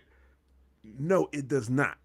In the end, just because you had some couple of strong promos towards the end, the last couple of weeks, still doesn't get me invested for the main event. I might fall asleep. Shit, I might be, because this is going to be a long pay-per-view already. Mm-hmm. And then we got 1 hour between MJF and Bryan Danielson, and they're going to tell a story, but this is 60 minutes now, man. Main event, last match. That's going to be tough to pull off. And I hope they do pull it off, though. All right. I want to be the negative Nancy. So I'll say, I hope they do pull it off, but I just don't want to feel that because the lack of story that, all right, I'm going in and, I'm just not feeling it. Yeah, I feel like they did a good job with me as far as getting me invested, because now I'm at the point where I'm thinking, listening to the crowd and how much they're behind Bryan Danielson. I just feel like, okay, I think most people at the beginning, I feel like a lot of people thought MJF's going to win this match. It's clear he's going to win. He's going to retain. Like, he's probably going to keep it for at least 6 months to a year. Yeah. Like, it'll be a long title reign. But I think there's some real like momentum around Bryan Danielson to the point where people think this could happen. Like, Bryan Danielson could win this match. And some even saying he should win the match because, to your point, that some people are kind of like against MJF and think, okay, he needs a change and all that. So there's a lot of intrigue and a lot of people just behind Bryan becoming champion finally, which he hasn't been champion since he's been in AEW. Like, he hasn't held that title. He's gone after it a couple times, but he hasn't won it. Mm-hmm. So this is yet another chance for him to do it. And it's like, how many times are they going to keep using Bryan Danielson in this way? But then you look at it the flip side, it's like, well, if MJF loses, what does that look like for MJF? Like, it's actually kind of exciting to think about what we would see from MJF if he lost. But it's also kind of scary too because of everything like he was saying and how emotional he got about it, and it's just like, is this gonna be rock bottom for him? Like, if he loses this championship, like, I feel like it's the interest in next week's Dynamite, because honestly, the pay-per-view, sometimes the way I look at it is the show or the outcome of the show gonna get me excited to watch next week's episode of Dynamite, or in case of WWE, next week episode of Raw or SmackDown. Like, I feel like that's one of the jobs of the pay-per-view is to get you invested so that you want to see the aftermath. Like, what's the immediate, like, we keep bringing up WWE here, but like, right after everything happened with KO and Roman Reigns, it's like, we have to see what happens on Raw. Like, where are they going with that? SmackDown, where are they going with this? Yes. So will the outcome of this match make me say, ooh, like, okay, where are they going with MJF, or where are they going with Bryan Danielson? I feel like definitely if MJF loses, there'll be a lot of intrigue into what's going on Dynamite. Like, what does MJF look like having just lost the championship that meant so much to him? Like, I think that adds so much intrigue to this match. Like, that seems to be really the crux of this, is a lot of people thinking there's a good chance he could lose. I think we talked about this though maybe a few weeks ago about if MJF does lose, it could be a good thing because that could change his motivation, which I think that's desperately need for his character, because I feel the whole heel thing is complete. Because if you're going to continue to give us this one exceptional, not even exceptional fast food, it's part of the combo now. You're part of the menu. All right, it's the number one combo. That's what it is. All right, that's what you are. That's what we're gonna get. It started off as exceptional, as limited time only, but now it's part of the menu. You know what you get. All right. Jesus, that is so disrespectful, man. MJF is not. No, MJF's promo skills are exceptional. Okay, I'm not saying his promo. I'm just saying his stories. Like, it started as exceptional fast food. Now I'm getting the same thing over again. So now it's part of the menu. Part of the menu.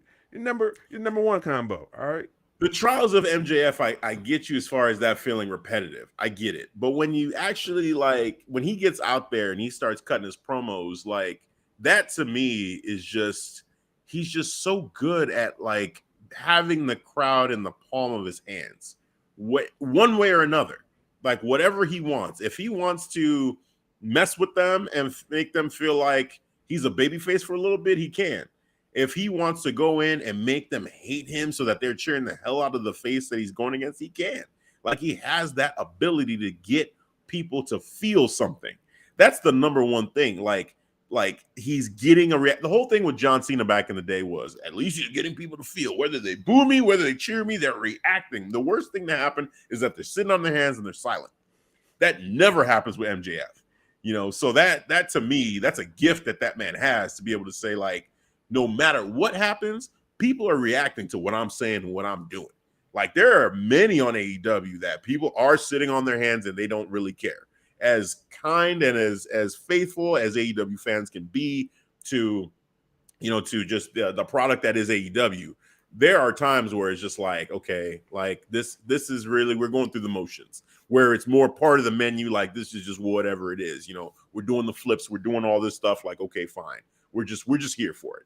But with MJF, it's there's actually a reaction to the things he's saying and the things he's doing, where it's just shit, dude, shut up. I hate you. You're so evil. You're so, disrespectful. Why are you saying these things that, are just over the top and over the line and crossing the line and shit?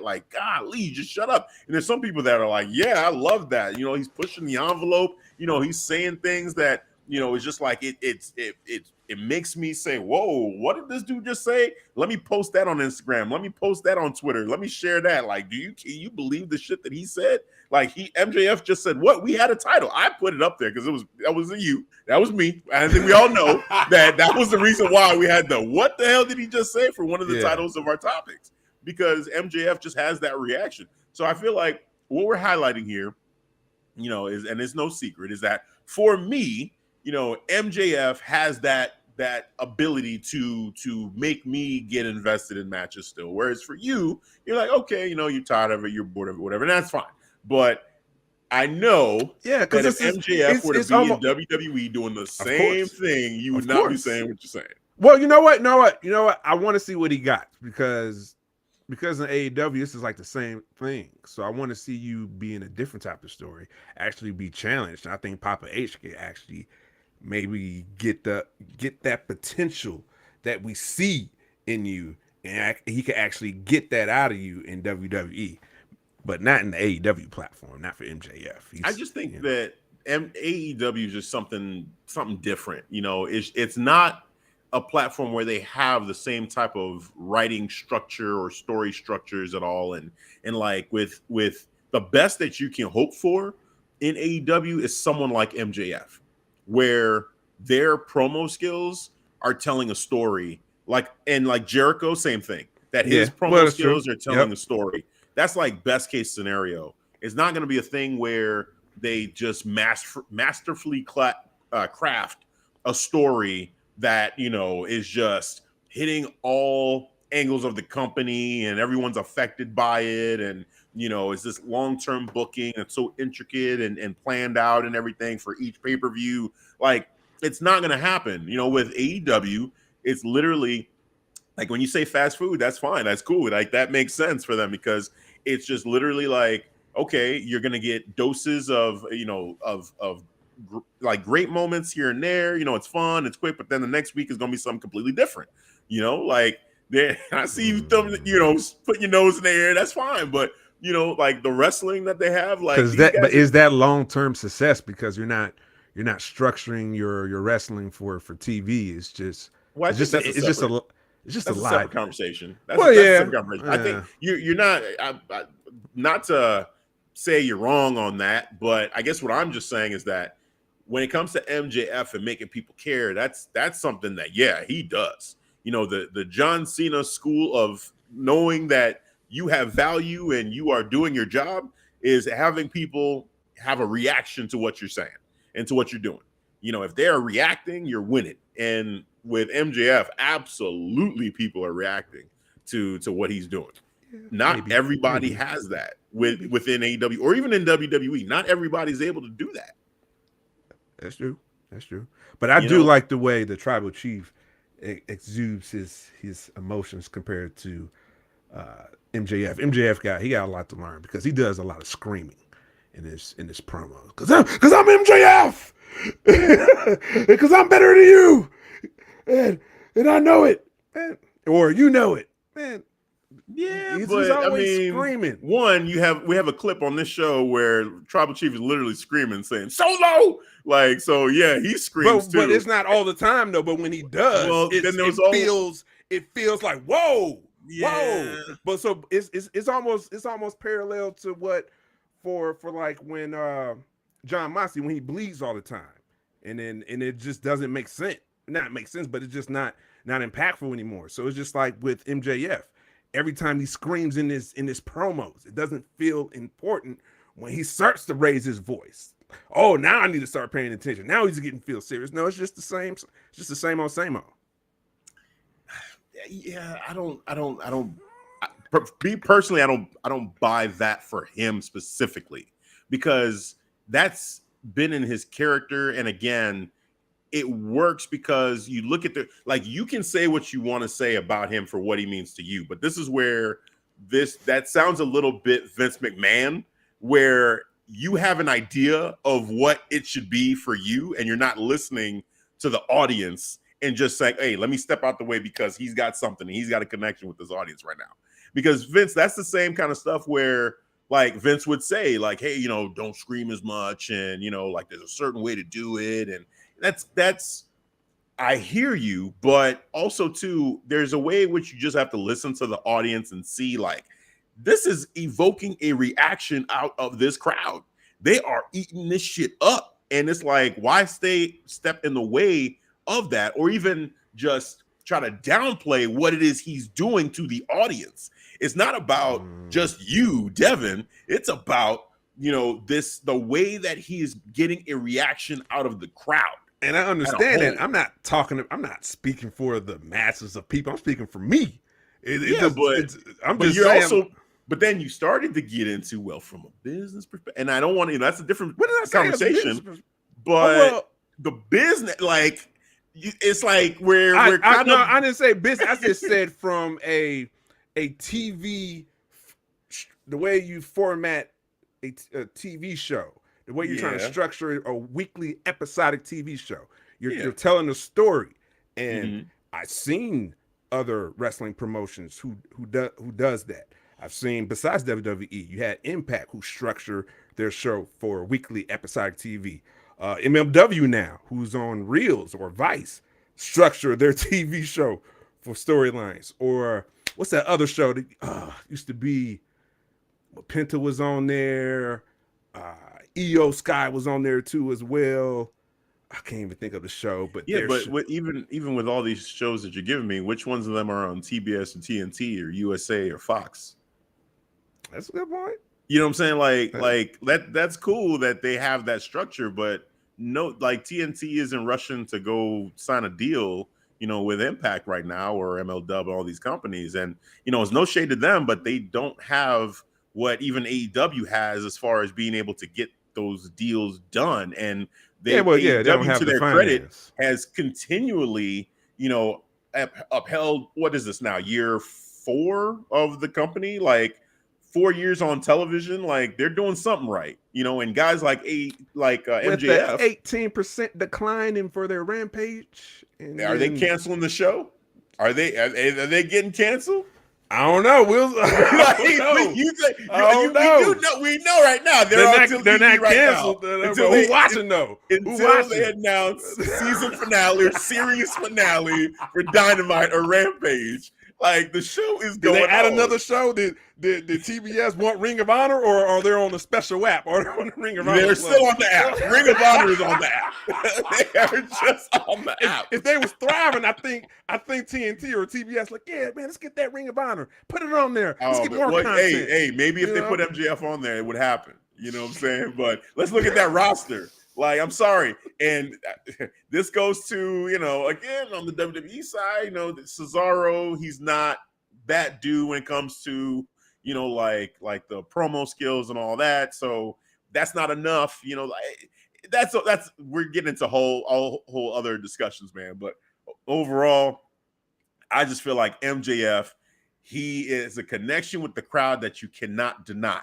Like, whether or not he connects with you, if you take yourself out of it for a second and look at it like, hey, you are, in charge of putting on television for AEW what is working the most, or the guys that you trust to be able to get you some ratings just the way they're doing it. You can't change nothing, but you have to pick and choose who you're going to put on television from AEW right now that's going to get you ratings. You can't tell me that the number one person that you're going to put on there is not MJF.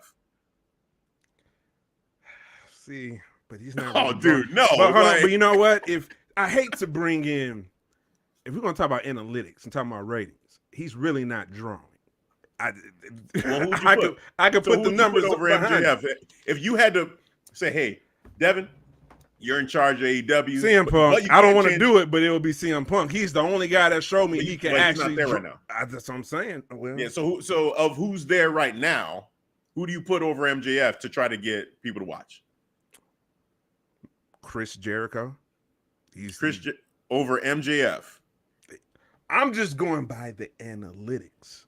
But let's look at it though. So like and again, Chris Jericho, great promo. Yeah, he's a name that people know, absolutely. Yeah. But now that's the guy that you're going to use to get, from a business perspective, the younger demographic. They're going to connect with Chris Jericho over MJF. Yeah, 25-year-old MJF. Hey, they did it before. They did it with their first champion when AEW first got. Instead of going with the young Adam Hangman Page, they went with the veteran Chris Jericho. Veteran. You are just so stubborn about this. You are so stubborn about this.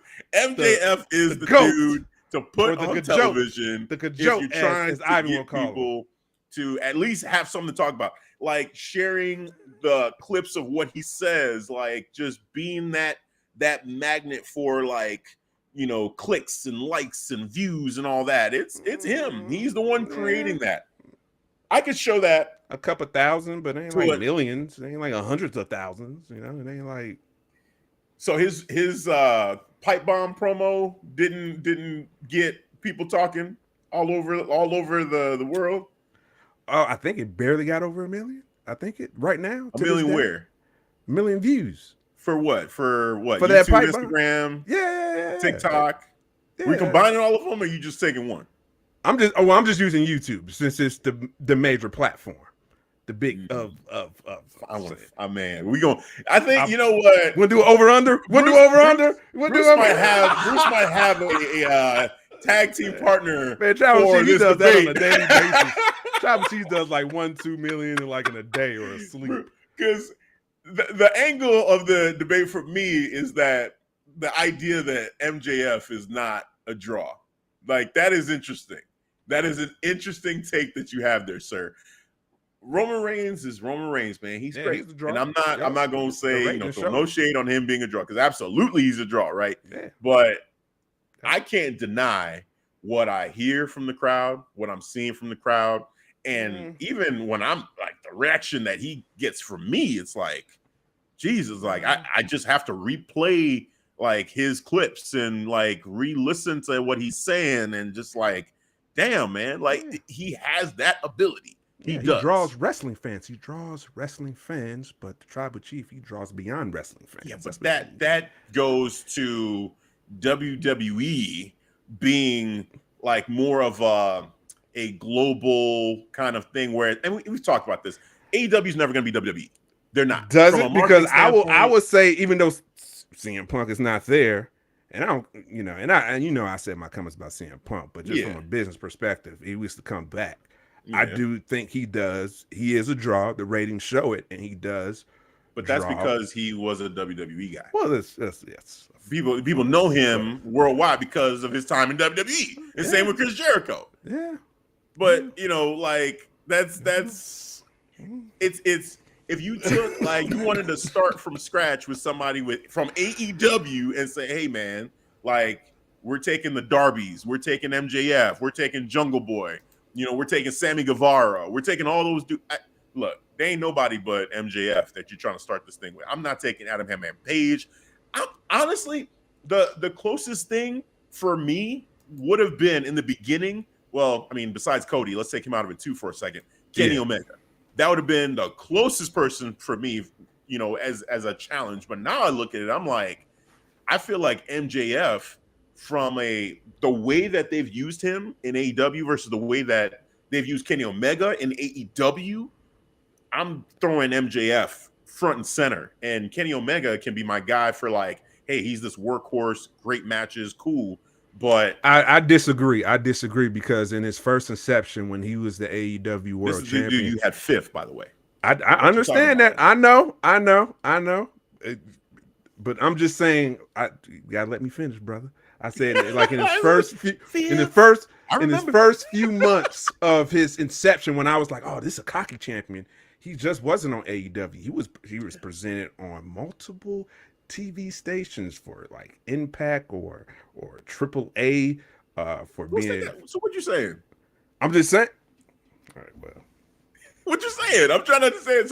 So the fact that they chose him to go to those other companies, you're saying that shows Tony Khan, because you said he was. You said, yeah, he was. That he was more of a draw than MJF because they put him on Impact, and the thing about that is they never talked about it. It happened, but if a tree falls and no one hears it, did it actually happen? That was a gripe that we both had about the presentation in AEW. If AEW was so proud of this, why aren't they showing what he's doing? That's why I said in the first few months, but as it after they fell through, then you saw the result of it. So I'm just saying. What do I even say? You got the analytics. I pay attention to the analytics next time to see if the viewership is up when MJF is on TV. All right, sir. He's on it. He is on it. Man. And again, what the easy thing for me, the business side is very interesting to me. I love it. But there's the human side for me is when you watch a show, are people sitting on their hands, or are they up either booing or cheering? That's the simplest thing to see. You look around, you're like, okay, is this getting a reaction? I feel like in the building, anybody trying to book the show, that's what they're trying to use to say, oh, okay, we're doing a good job because these guys are going nuts, and sorry, but MJF, he's that dude.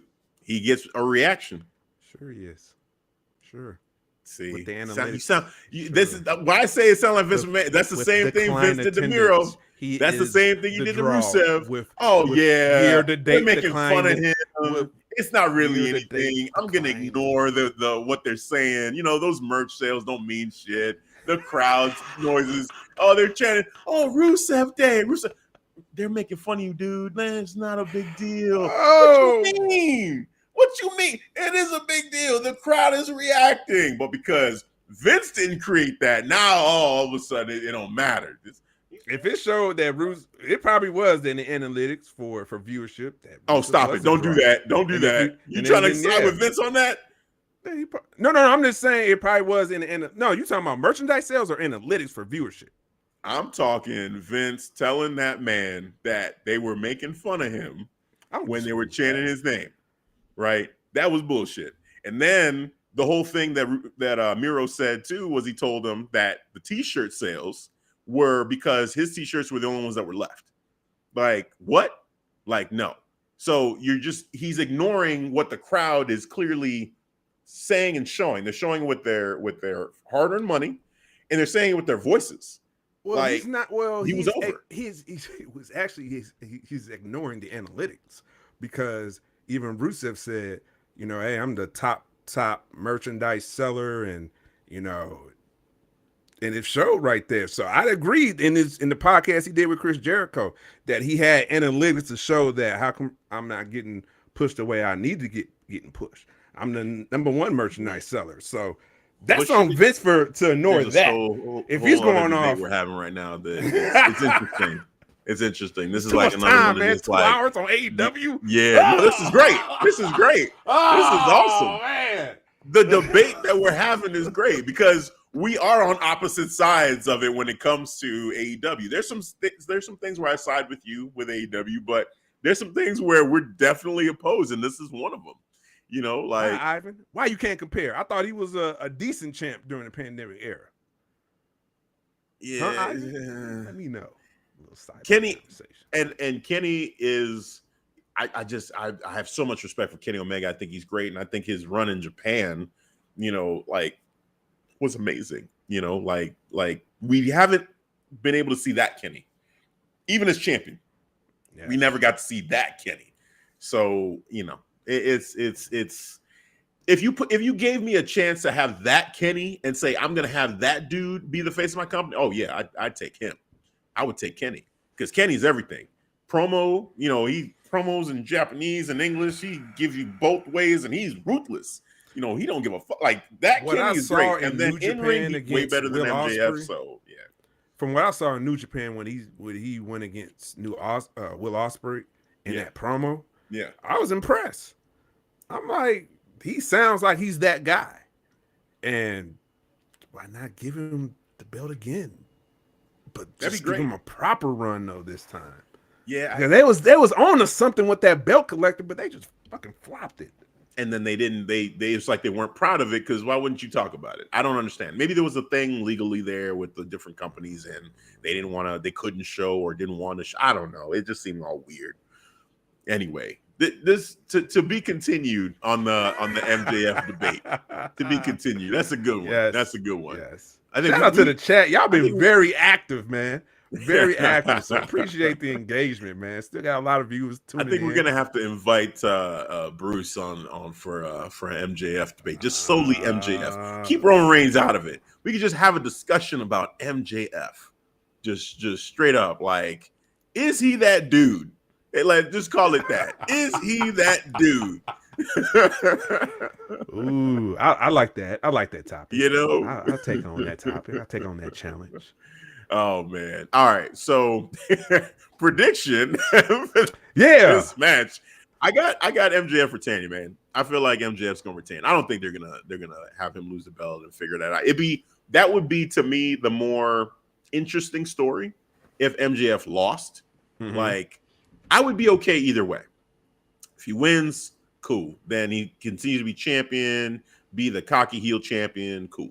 If he loses, well, now what do you do now? Because you basically said, hey, man, this is all I got left. This is the only thing holding me from, getting a handful of pills and just ending it all. Like, this is his whole life. Like, he's lost it all. He lost his girl. He doesn't have any friends. Like, Daniel's got it all. Now he's got my championship, my custom-made championship, the custom-made Burberry belt, the Triple B is no longer mine. It's his. Hell no. What is he going to do then? That's how you find out a type of character you are. When you go through trials. When you go through trials and tribulations. Yeah. When Charlie has to go through that too. We're going to learn a lot about him too after WrestleMania. Hold on, the fuck is you talking about, sir? Hold on, sir. You just said, and you walked into that one. You're like, that's how you find out about yourself is when you go through trials. And I'm like, yeah. No, he already did that as the big dog through Roman Reigns. He already went through his trials and tribulations, sir. I'm talking about when, sir. Solo. Trials and tribulations when he went through his trials and tribulations as the big dog, getting through that. No, he was the guy. I'm not a good guy. I'm not a bad guy. I'm the guy. That man didn't go through no trials. From day one, he was handpicked to be the man. He was. He still had to go through trials and tribulations through the crowd, man. We didn't take it. We didn't accept it. I didn't accept it. I'm like, fuck this guy. Well, no, accepting is one thing, but they actually gave that man the keys to the kingdom. he was booed and he still like was the man. Yes, they had him and Brock, and then Seth did the cash in and all that. I was about to say that. I'm like, Roman Reigns was the man. Roman Reigns was the guy. He was the face. Maybe.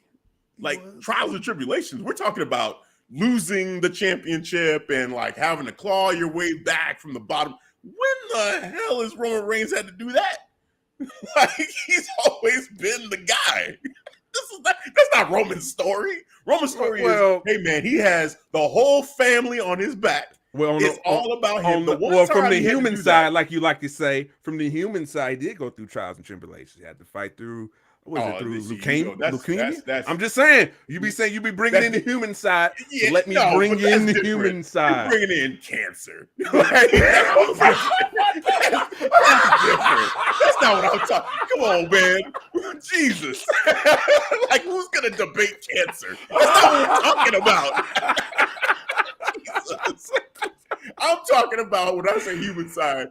Hey, listen to the crowd. Listen to the way they're reacting. You want to bring up, hey man, he went through cancer. Like you be saying like, well, from a human perspective, I'm talking about so let I can't go talk about the human perspective. He didn't go through trials and tribulations of a character versus him real life going through cancer. Like that's totally different. That's totally different. Look, you might as well say then that everybody, because not everybody's going through cancer, but everybody's got something. They're all going through some trials and tribulations that they're probably not even talking about. Well, the tribal chief, he went through the trials and tribulations through the big dog to come out as the head of the table. This wouldn't happen if he haven't went through the trials and tribulations as the big dog. There would be no head of the table. Don't use cancer for a second. What trials and tribulations we talking about? When they saw the big dog character was not working, when what was he, 2015 or 2016 Royal Rumble winner, and The Rock came out there and he couldn't save that. He's out there just, this is the guy. And the crowd was, fuck that. No, I would not have it. Yeah, the crowd. Like, Solo! You're comparing like someone being handpicked as the guy and then having to overcome the crowd not accepting them as the guy, but still being pushed as the guy, to a person like actually saying, okay, you basically have to start from the bottom, or we're gonna take away everything, or you're gonna lose your championship and then you're not champion, and then we're gonna try to start over and rebuild you like that. I don't know. That's different. Because you're saying, just to refocus us a little bit. And the trials for MJF that you're talking about is for MJF to lose the championship and then have to find out about himself and maybe like start over and rebuild himself from scratch, right? Like the closest thing to that for Roman Reigns that I can think of is like, it's hard because he really, every time he's gone away and come back, it's like he gets thrust right back in the spotlight. It's not like he's having to kind of rebuild himself in front of us, like from the bottom. Like it just hadn't been that way for him. It's just different. For MJF, yeah, that's a real like, hey, let's start over. You lost, your character sucks, and let's start over from scratch and have you be a baby face now. And I don't know, man. Like devastating defeats and Roman Reigns really don't go hand in hand. Like that's not really a story, but that's what we're talking about for MJF. That's a little bit different. It's a little bit different. Shout out to Ivan, Circle of Debate, the Professor. I get you, Hafeez, but blame Vince for that. When they finally paired him up with Paul and Heyman helped Roman find the real Roman Reigns, he finally able to be himself, which is the greatest thing today. Yes, it is. Get them ones up for that when they finally paired him up with Paul Heyman. Greatest of all time. The greatest. It's funny and all that. That's the part that you just gotta celebrate. Greatest. The greatest. Made him the greatest. I saw the word greatest. Roman Reigns, greatest. The greatest. That's all I want to know. That's all I mean. That's why he put the quote up, is because he called him the greatest thing today. That's the whole reason the quote is the greatest. That's why he's the MVP. That's why he's the GOAT. The GOAT! The greatest! Oh, man. Who you got winning this match, man? Man, MJF. Come on. Okay. This is about as basic as 1, 2, 3, man. This is man. MJF. It is the same. After all of that. After 2 hours to get to the main event. After all that. 2 hours. I can't wait. I can't wait. Come on, MJF. Get this man a show. Have me say, ooh, or maybe Jesus, the disrespect. Oh, man. MJF, I apologize. Disrespectful. Falling asleep on our podcast. Terrible.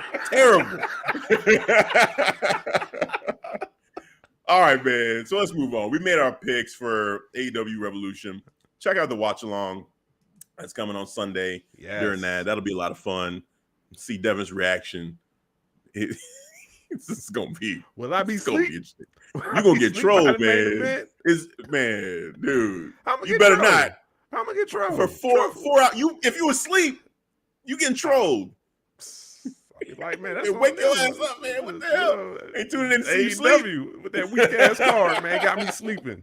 No, get invested. Find a way. Get invested. Find a way. All right, man. Let's talk a little Road to WrestleMania and see what's going on here in WWE. Yo. All right. Hey, Tribal Chief. You actually made Omos. Actually, Cody Rhodes is bigger than Roman Reigns. But he's not front there and center. He's right. Yeah, there, but he's like center. I'm just remembering how you had Roman Reigns center. Like massive compared to MJF. This is Cody for Rhodes is towering over. This is Roman for Reigns. the layout. This is for the layout to make it aesthetically pleasing for the viewers. It's very aesthetically pleasing. It has nothing to do with how important one is more than the other, or nothing we're implying here. Just for the aesthetic. Features, aesthetic, almost pleasing for the viewers. All right, but right there, front and center is your tribal. I know. See, me bringing this up, I already know. Next time we have a graphic like this, Roman Reigns is gonna be bigger than everybody there. It's gonna be comical. I'll be like this. Hey, right. That's exactly what it's gonna be. So I'm gonna enjoy this while I have it because I already know. Next week, this man is going to be this entire. Good Lord. Oh, man. But yeah, let's talk about it a little bit. So, how are you feeling about the buildup right now between Cody Rhodes and Roman Reigns? Just what they've been doing with Paul Heyman and the little bit you caught today in the beginning where they finally had the face off. Perfect. Not one misstep that I can tell from my perspective. Between Cody Rhodes and, of course, the Tribal Chief. Get them ones up, everybody in chat. Yes, you're head of the table, Tribal Chief. And I love, how they opened up the show with the Tribal Chief. Came in and got me excited for SmackDown. I was like, oh, Tribal Chief. Yeah, I was like, he's starting a show? Yeah. Okay. Let's get right to it. Yeah, let's get right to it. My son looking at me, he was like, 1 up. I was like, yeah, get that 1 up. Tribal Chief, Oh, man. Yeah, man. But I love the build up that we got to get to that point for the face off, to put an importance on that and to highlight the spotlight. Like, yeah, this is the main event for WrestleMania. All right. And it feel like it's been a while, or it's like we got a true proper story for the main event for WrestleMania. All right. It feels like that, because I know what was last year WrestleMania. It was Brock. It was Brock, right. But they already had something previous. It was just formalities. We're just ending this, this feud. Even before that, it was the stack 'em, right? I'm a stack you and pin you. Edge and Daniel Bryan got stacked, right? And it was a story, but it wasn't like a personal story. It was just you guys was just obstacles. You're just in my way right now. I'm on to something that's bigger than y'all. Brock, right I'll now. agree, but I don't know. The Edge and Daniel Bryan one was kind of, especially on Edge's side, it felt kind of personal because it was basically It got convoluted with when Bryan Danielson got involved, though. How he kind of just maybe weaseled himself way in there, becoming a triple threat instead of just being focused between Edge. But even with him, I think the reason why, and now you kind of make me want to go back and check out the build on that to see, but I think some of it was like, this is my last opportunity to do this. Like Daniel knew like the road was coming to an end. Because even for him, it was kind of a return to form, to action. Like both of them basically are two guys who it felt like, especially for Edge, his career was over. And Daniel, I think he was away for a while again and then came back and like, it was like, okay, an opportunity for him one last time to main event WrestleMania and try to win this championship. So I don't know. I felt like that was personal.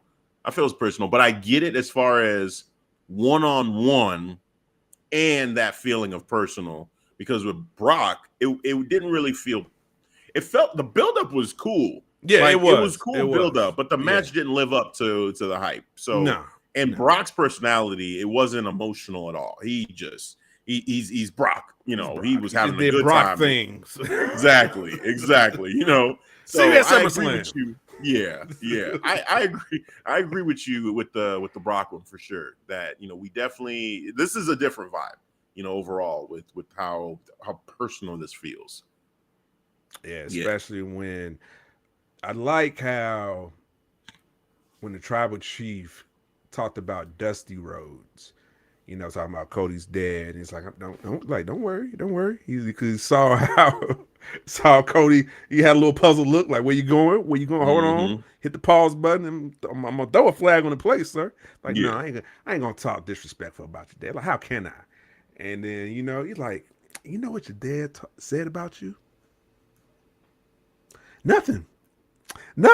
I was like, wow, damn. Yeah. He was like, nothing. He didn't say nothing about you. I was like, wow, you ain't winning. You ain't beat the tribal chief for WrestleMania. Come on, 1,000 days. See, for me, that actually fell a little bit flat. Like that Roman talking about Dusty fell a little bit flat. And the reason why I think is because Paul Heyman had already said it. Like it felt like Roman Reigns was kind of re-saying Paul Heyman's promo from like 2 weeks ago. And I was like, I was expecting Roman, like what I loved, I think the best part of the promo, honestly, was when Roman Reigns laid the titles on the ground and he's like, let me ask you a question. You ever win that? And he pointed to the WWE. You ever even fought for that? Like, what about this one? Main event of WrestleMania? Like, what about this one? Right. That to me, I would have been like, mic drop, done. Like he didn't really need to say nothing else after that. Like, Cody, you can say whatever you want, but honestly, you ever win this or this? What about that one? Like, I'm pretty sure I've done all of this shit. I've done all of this before. So as far as this is concerned, like you're not on my level. I ain't worried about you. I'm done. Yep. See you later, sir. Walk off. Like, and that's it. Like that to me would have been strong. But then it's almost like rehash what Paul had said. I was like, okay, we're doing this whole thing with, he's Dusty's favorite son. And like, I wanted to like it. I feel like I wish because, I just wish that Paul Heyman had not said it so that it could have been fresh. So that would have been the first time we're hearing that said that way. Cause it's like the law of diminishing returns. Like you keep, it's like the MJF thing, right? Like when we say like, hey, we've heard this before. We've seen this before. With this too, it was like, we just saw it 2 weeks ago and now you're saying it here. And Cody helped a little bit because he said, oh, I get it now. Like you didn't send Paul to get that in my head. You sent Paul to tell me the truth. Because he's hearing him say the same thing. So it's like, oh, so you actually are trying to tell me the truth about what happened. Great. Okay. Well, and it was cool, but I don't know. I felt a little bit like it was fine. And that was it, from Roman Reigns on that point. And then he was like, don't worry, anything that your father didn't teach you, I'll teach you. And he shook his hand. I'm like, that was cool, and then Cody, he goes back with the whole like you're acting like, okay, so when you were with my dad, and I did like that line too about like, what did he say about you? Nothing, and then he's saying Cody Rhodes is basically talking about that he needs to exist. He has to exist. If I do believe you that you're telling the truth, like, well, then this is about more than just me finishing the story. This is about, me actually like existing because I have to exist, making it even more personal. Like, this whole like, oh, like Dusty's kids and then are more important than his actual kids kind of story. Like, for me, I was like, I just wanted more from this promo. Like I kind of anticipated it so much. And I think that separately, like, actually Paul and Cody, I feel like those promos were fire. Like it was like, shit, like these two are masters at work and their chemistry together was just perfect. The whole thing with him on via satellite and talking about Brandy was weird. But, I loved when he was there with him and he was talking about Dusty. That getting was cool. real personal, getting real emotional. Yeah, I also loved when Roman Reigns did the Dusty impression. That was perfect. I was like, man, he does a great he got Dusty. a good I was like, that was a great Dusty. Let me tell you something, baby. Let me tell you something. Yeah, baby. yeah. Yeah, I was like, okay, Roman, That's I like son. that. That's my son right there. My son. Roman There were Reigns, elements. There were elements of it where it was cool, but I guess the rehash of that. If you were going to do that, you might as well have just had Paul Heyman stay out there, and just like be the guy to bring that up again. Yeah. But I think the strongest part is when he was basically letting Cody know, like, you're not on my level, period. Like you all these things that I've done, you've never been here before. Why should I even take you seriously? And Cody having to speak to that, like, what makes you so special? Maybe you briefly touch on the fact, like, man, even your dad thought that I was the one. Like, even he thought I was the one too. Like, okay, cool. Briefly, like, what is it about you? Why should I take you seriously? And then have Cody answer that question and try to sell the crowd as to why he is truly a formidable opponent that has a chance against the impossible, like Cody was trying to illustrate. Everyone looks at you as being impossible to beat, but I kind of, pride myself in doing things that are impossible, like surviving Stardust, being Randy Orton's lackey, starting an indie company with my friends and saying we were going to get 10,000 people, to come to see the show, like all that stuff. Like that was cool. But that I feel like is more about him trying to prove that he is on a level where he can obtain or at least face off against something that seems impossible. That is more of a compelling story to me than, the whole thing being rehashed again with Dusty. It's an interesting story. I just didn't like the delivery by the tribal chief there because it just sounded like he was trying to say what Paul Heyman was saying. You're not wrong, but I think this is one of these moments that two things could be right at the same time. Like, how you feel about how the tribal chief, it felt diluted because Paul Heyman already said it. Yeah. But I like it because this is their very first interaction face to face, tribal chief and the Nightmare. So I just enjoyed the dialogue. Maybe the delivery was a little bit off from the tribal chief, but I still enjoyed it. And the whole outcome and seeing how they're both interacting with each other. I liked it, seeing, how Cody Rhodes got the tribal chief. Like, do you need your family to be here with you? Or unless you need that. I like that, man. Yeah. That was cool. That was cool. Yeah. Shout out to Hassan Terrell. Are you guys talking about AEW Revolution? Unfortunately, you just missed that topic. We spent a good 2 hours of that. Yeah, we spent a long time talking about heat. Yep. So if you want to, you could rewind if you want to, and then if you want to come up, get caught up with the live stream, you can. But we're talking about WWE now. Oh boy! That stuff is I was like, I wonder if he's gonna hit that. I'm gonna do that. I'm gonna do that right. Nice.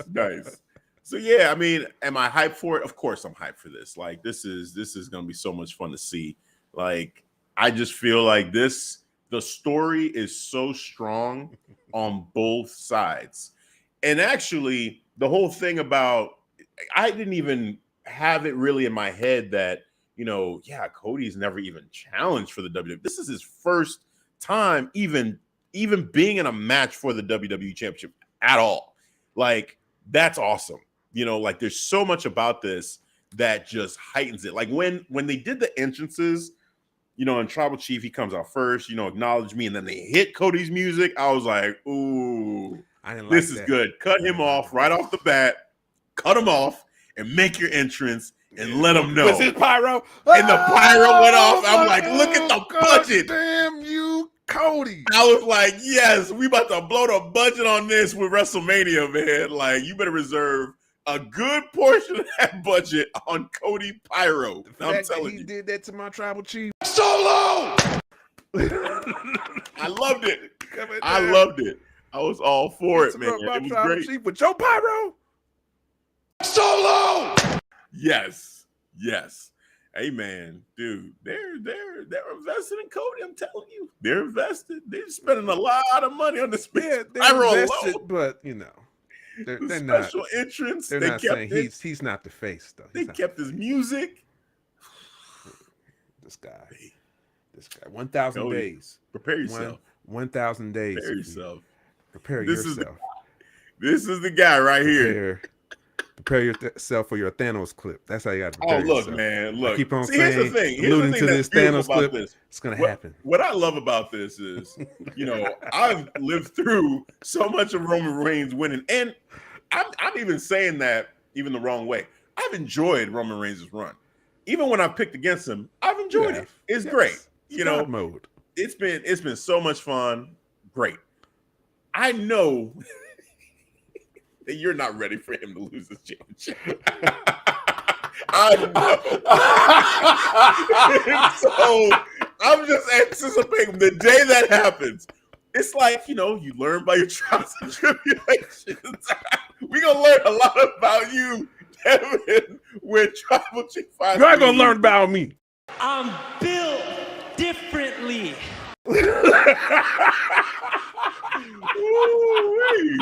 Man, it's gonna be something. This is long-term storytelling with just your love of the Tribal Chief, and hey, like Sami Zayn says, that story is coming to an end.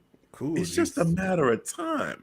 It's not if. He's gonna be it's riding when, solo. sir. He's gonna be riding solo dolo now. All right, just with Paul Heyman. You saw the shirt. He had it on. Yeah, that shirt is so disrespectful. That shirt is so disrespectful.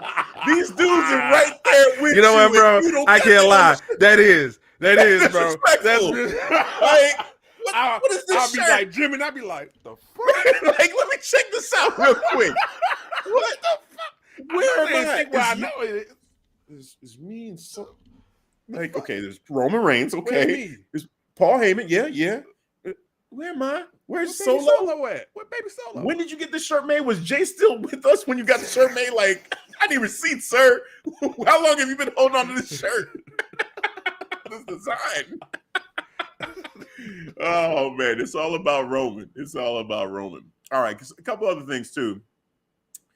Becky Lynch and Lita are the tag team champions. Yes, they are.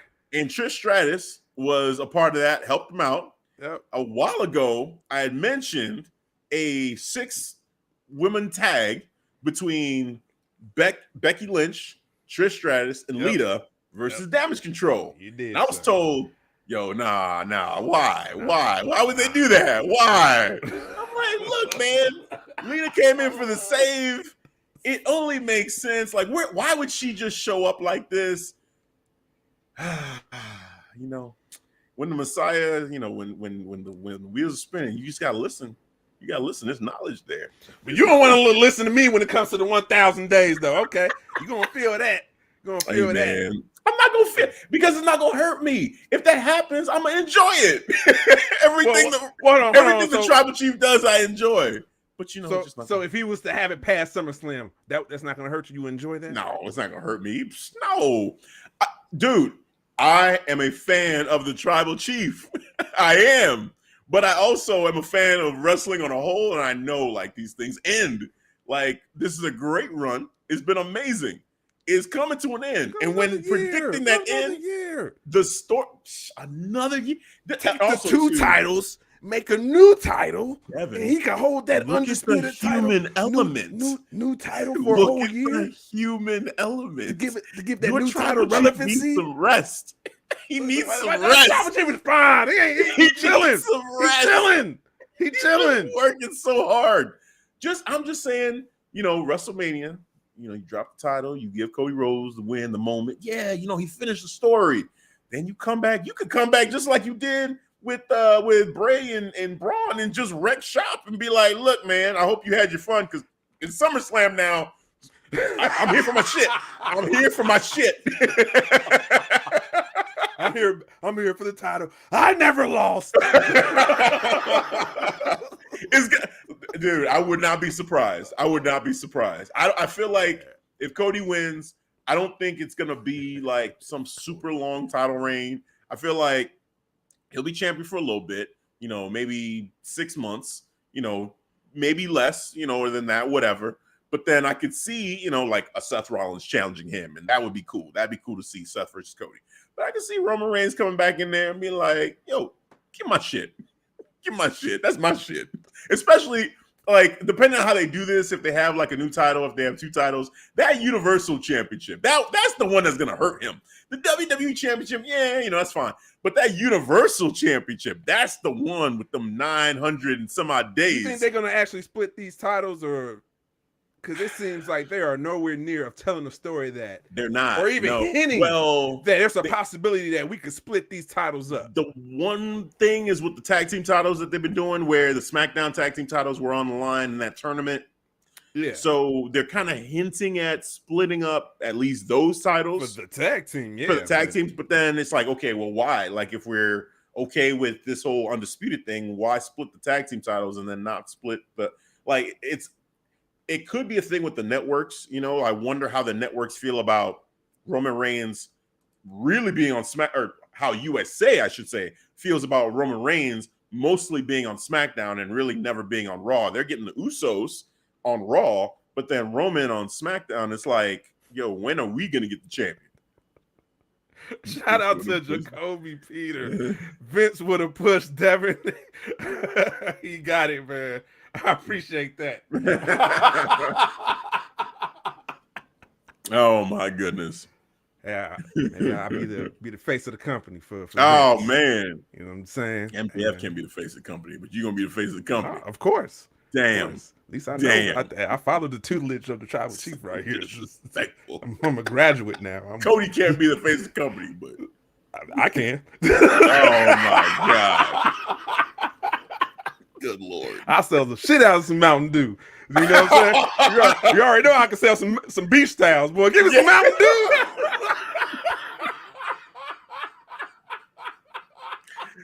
Okay.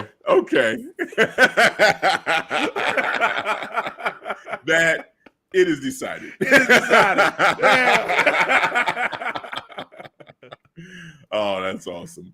But yeah, man, like okay, so the Omos match, that one with Brock Lesnar kind of threw me for a loop. Yeah. Not sure I'm still what we're doing there. I'm still processing. Yeah. And now we got Bray versus Bobby. So those two matchups, like, what do you think of what's going on there? Like you just said, you're still processing the Omos thing. Like, why are we overcomplicating this? Look, Papa H, we've been singing his praises and he's been great. He's been amazing and all love. Like, there's got to be a plan. I got to put faith in there's got to be a plan. Yeah. But we also got to call it like we see it and say it if shit just doesn't make sense up front. And right now, I'm sorry, Papa H. Well, this is blasphemy. I'm sorry, Papa H. But this doesn't make sense so far. Where the hell did Omos come from in the storyline to be challenging Brock Lesnar like that to WrestleMania? Like, that doesn't. Look. What big win did he accomplish that I'm missing that gave him the opportunity to face the beast, Brock Lesnar? What something I missed? Something happened at Crown Jewel. I remember him losing in Crown Jewel. You know what, though? I guess you could say, because Brock lost too. So both of these guys are coming off of big losses, really. Like their last big matches were both losses because Brock got himself DQ'd, and then Omos got beat by Braun. So maybe there's some kind of justification, like take these two dudes that are kind of on a downward slide and put them in a losers bracket match against each other. Is this like a consolation bracket matchup that we're doing here? Like, I'm trying to make some kind of sense of it, and I'm struggling because I just don't get it. I don't get why, like, the Brock versus Bray match would have made more sense to me because, I mean, those two, just the aura that they both have makes a whole lot of sense. This here, there's no aura with Omos, man. Yeah, he's tall, but he hasn't done anything yet to your point, have earned a match with the Beast, Brock Lesnar, at WrestleMania. The last guy to wrestle Brock Lesnar at WrestleMania was Roman Reigns. What now he goes to Omos? He gonna be right. Like, now I'm trying to look. Where's the equity?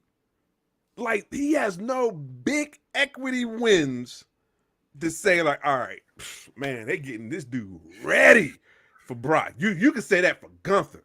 You've been having like, slapping, banging ass matches. And you can say, okay, oh, yeah. If they was do Brock versus Gunther, like, yeah, I fucks with that. I get that. They prepping Gunther. He's that dude. Yeah. You know, 200 plus days for IC champ. Yeah, but what? Because just almost just big, just cuz off GP, I'm big, bro. I'm bigger than you. We got beef. Oh man, yeah, it don't make no sense. It don't make no sense. Damn. So switching gears to Bobby and Bray, like, what do you feel about that? I'm still processing on that because I'm trying to give it time to see how they play off each other. Because you got, to Bobby's point, he says, I'm not with that goofy shit, that goofball shit, bro. What the fuck is you on? Kindergarten, right. Which I can respect that. Him just being true to himself, I'm like, okay. Right. Like if he's like, oh my God, like I'm like, oh, okay, puppets, man. Like, take that puppet up, take that puppet up and rip it up. Right, exactly. That's what I would do to puppets. Man. Scaring no puppets, man. The fuck is you? Puppet master, bro? Right. My face, man. But yeah. See, as this story progressed, well, I continue to be invested in it because it's all up to Bobby too to see if he's able to play some type of, I don't know, realism, the ground or some type of anchor or something like that to give it some grounded story for Bray Wyatt as well. I don't know, man, because you know how Bray Wyatt is. He's just weird with his matches. He's tried to expand beyond pro wrestling, so it's gonna be weird. Yeah, fingers crossed. You know, very low expectations on both sides. For Omos and Brock and Bobby and Bray. Bobby and Bray, I'm a little bit more excited. I feel like, even the little I saw of what happened today on SmackDown was interesting. So I think that has more potential. And then the video that Bray made of Bobby with the Muscle Man dance was awkward. It was awkward, but it's entertaining.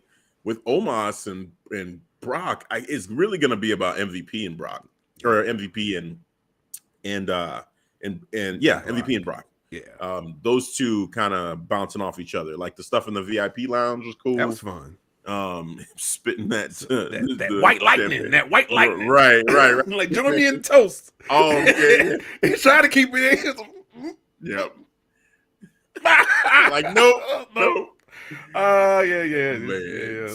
Yeah. There's moments, and I feel like they have talented people in the mix there that can make it somewhat interesting, but it's just random. It's just so random. So I don't know. Like you said, I'm gonna wait till it's done cooking. I'm gonna wait till it's done cooking. Yeah, I was gonna say when I eat it, then I'll give my judgment. So I'm There you go. There you go. There you go. putting a weird season in Papa H. I don't officially roll with it, but I'll wait till it's done cooking, bro. I'll wait till so I can taste test it. The last one I think is Dom. We gotta just at least bring up Dom and just just the stuff with him and Ray. Of course. And just how they've been building that up. And I think that's one of the beating that man. I mean, you could argue that might be like the second best as far as long-term storytelling that they've got going on right now. Is just the Dom story with Rey Mysterio right now. Because that's been going on for a long time, and Dom is really playing up that heel character. Like he's getting some real heat to the point where when they get to WrestleMania, that crowd is going to be so against him and so for Rey Mysterio winning that match. Man. Oh my God. Like, hey man, he gave Santos them hands, bro. Yeah. Santos them hands. You want me to respect my father? It's my leg to respect me. Like he's like, where's respect? He was respecting Dom. He was like, respect. Right. Right. I was like, oh shit. Like, fuck your respect, bro. I'm telling you, it's good. It's good. And then him taking that mask and like ripping it up, in front of him. And Santos is like, no.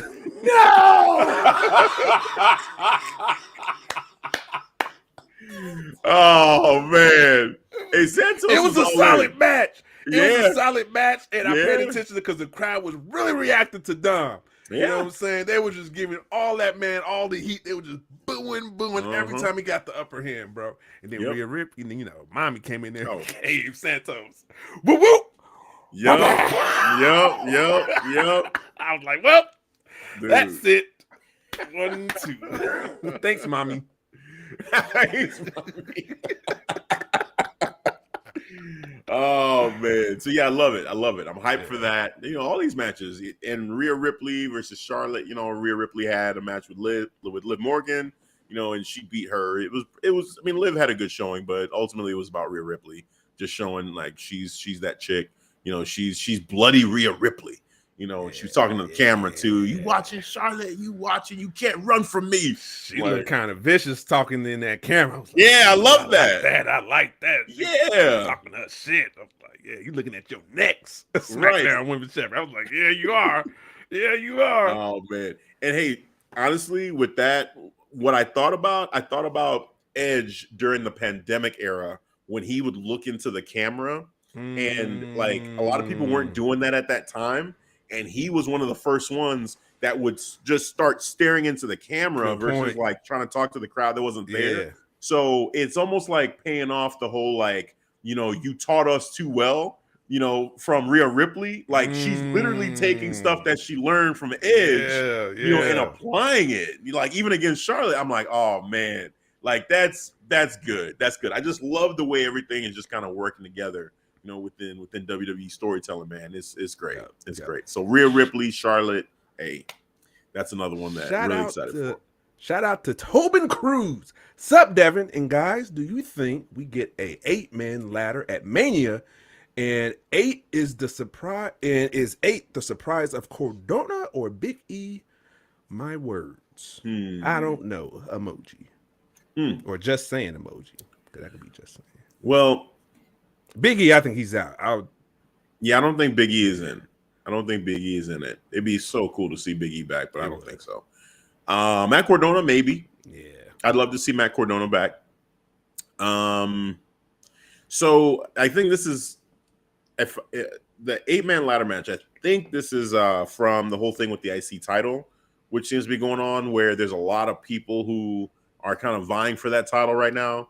You had Drew McIntyre come out and say, he came out at the end of Gunther's match for a reason. That's because he wants to challenge for the title. And then I got you, Johnny. And then you had Sheamus saying, yo, what the hell? I thought you were my friend. Like, how much that IC title means to me. Like, what you doing? And we just lost them. All right, let's see if we get him back. We got a little technical difficulties going on again. fix this real quick for y'all, for the audience and viewers out there. All right. All right, let's see if we can get my boy Hafeez back in. I think he just lost connection. Or is he back in? All right. Nope. There we go. Oh, man. I know we're live. That's how we do it, man. Hey, man. That's how we do it. It's been an interesting night. Right. I didn't lose connection this time. I was like, okay. Yeah. I was like, I'm good. I'm stable. Don't lose power. Oh man, but yeah, just the IC title thing for when the 8-man ladder match is brought up by the listener there. I think maybe we get something around the whole thing with Drew and Sheamus and LA Knights and the New Day.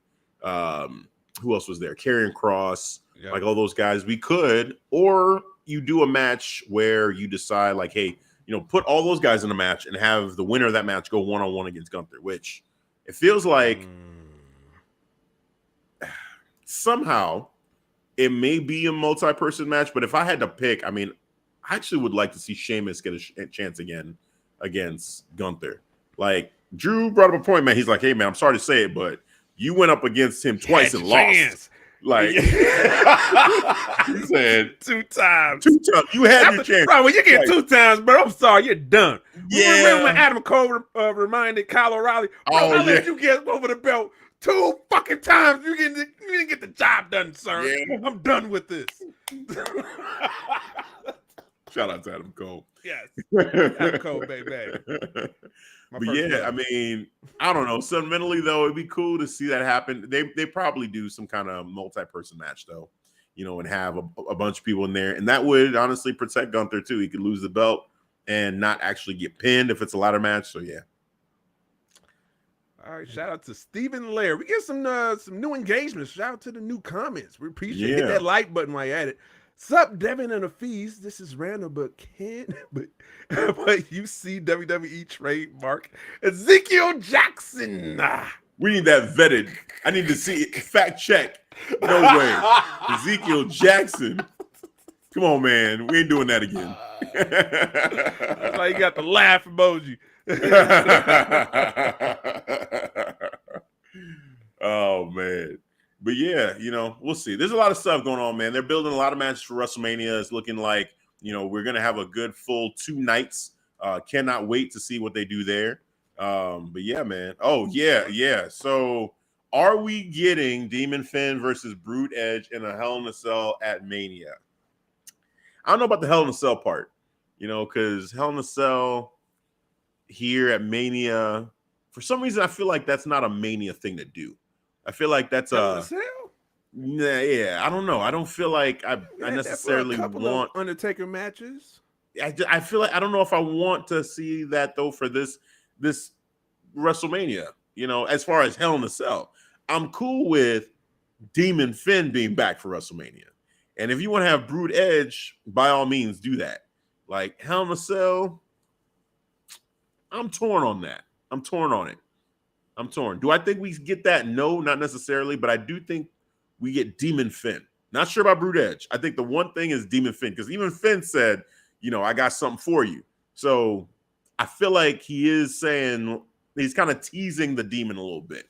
And I am very intrigued by whatever Finn Balor is about to do as the Judgment Day version of the demon. What the hell is that going to look like? Well, he lets us know now that you can just expect or just allude to he's going to be having some he's going to make a fashion statement, period. All right. He's going to come out, he's going to Vogue. They're going to come out there, you're going to see that mask, you're going to see something. You have to say that. Why you had to say it like that? My God. Now all I'm thinking of is Maximum Models being there judging it. The runway. Otis, shout out to Otis.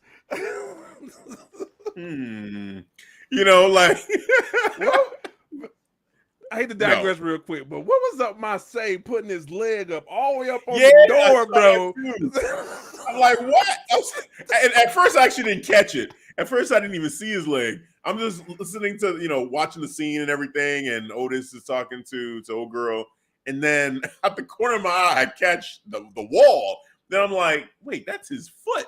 Like, what is he doing? Why is his leg all the way up there like that? What's going on? Who stands like that? What's he doing? Getting a good stretch in real quick? Like, put your leg down.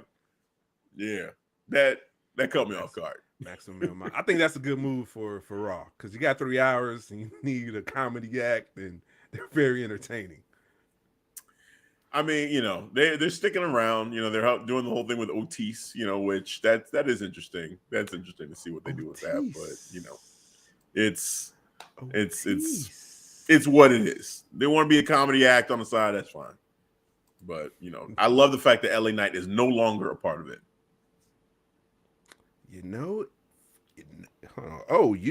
Fire Edge is get his entrance for Mania with After Bridge Hafeez. Alter Bridge. Yeah, definitely. Yeah, man. I said after. I said alter. Huh. Yeah. No, you're good. I'm down. I'm down with that. Yeah. Let's get, basically the half and half entrance with like the Brood thing. He'll probably put a twist on it because you got to do something fresh for Mania. And Edge has that mindset to always do something fresh. Solo. Solo! If you didn't know, you can request a solo clip. All right. You're just new to the show. Yes, I take requests. If you need a solo request, I got you. Holla at your boy.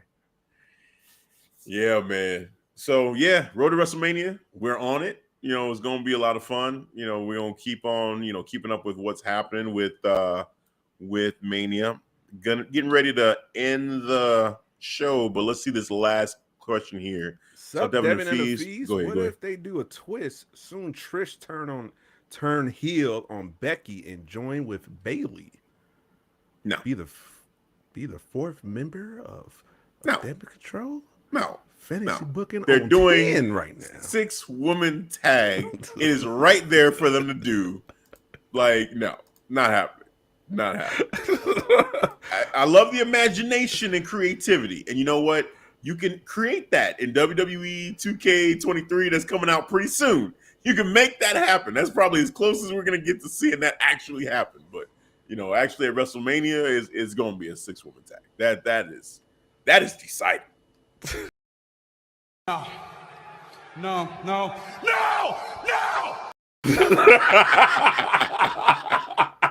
But thank you for the comment, though. Yes. Much appreciated. It is decided. Oh, man. But yeah, that's going to do it. That's going to do it for this episode. We talked a little bit of AEW for about 2 hours, and then we switched it over to WWE. Talked the road 2 hours to WrestleMania. It was a great 2 hours of debate. Great 2 hours of debate. AEW Revolution. Let's go. 2 hours. We're going to do it again. It's going to happen again.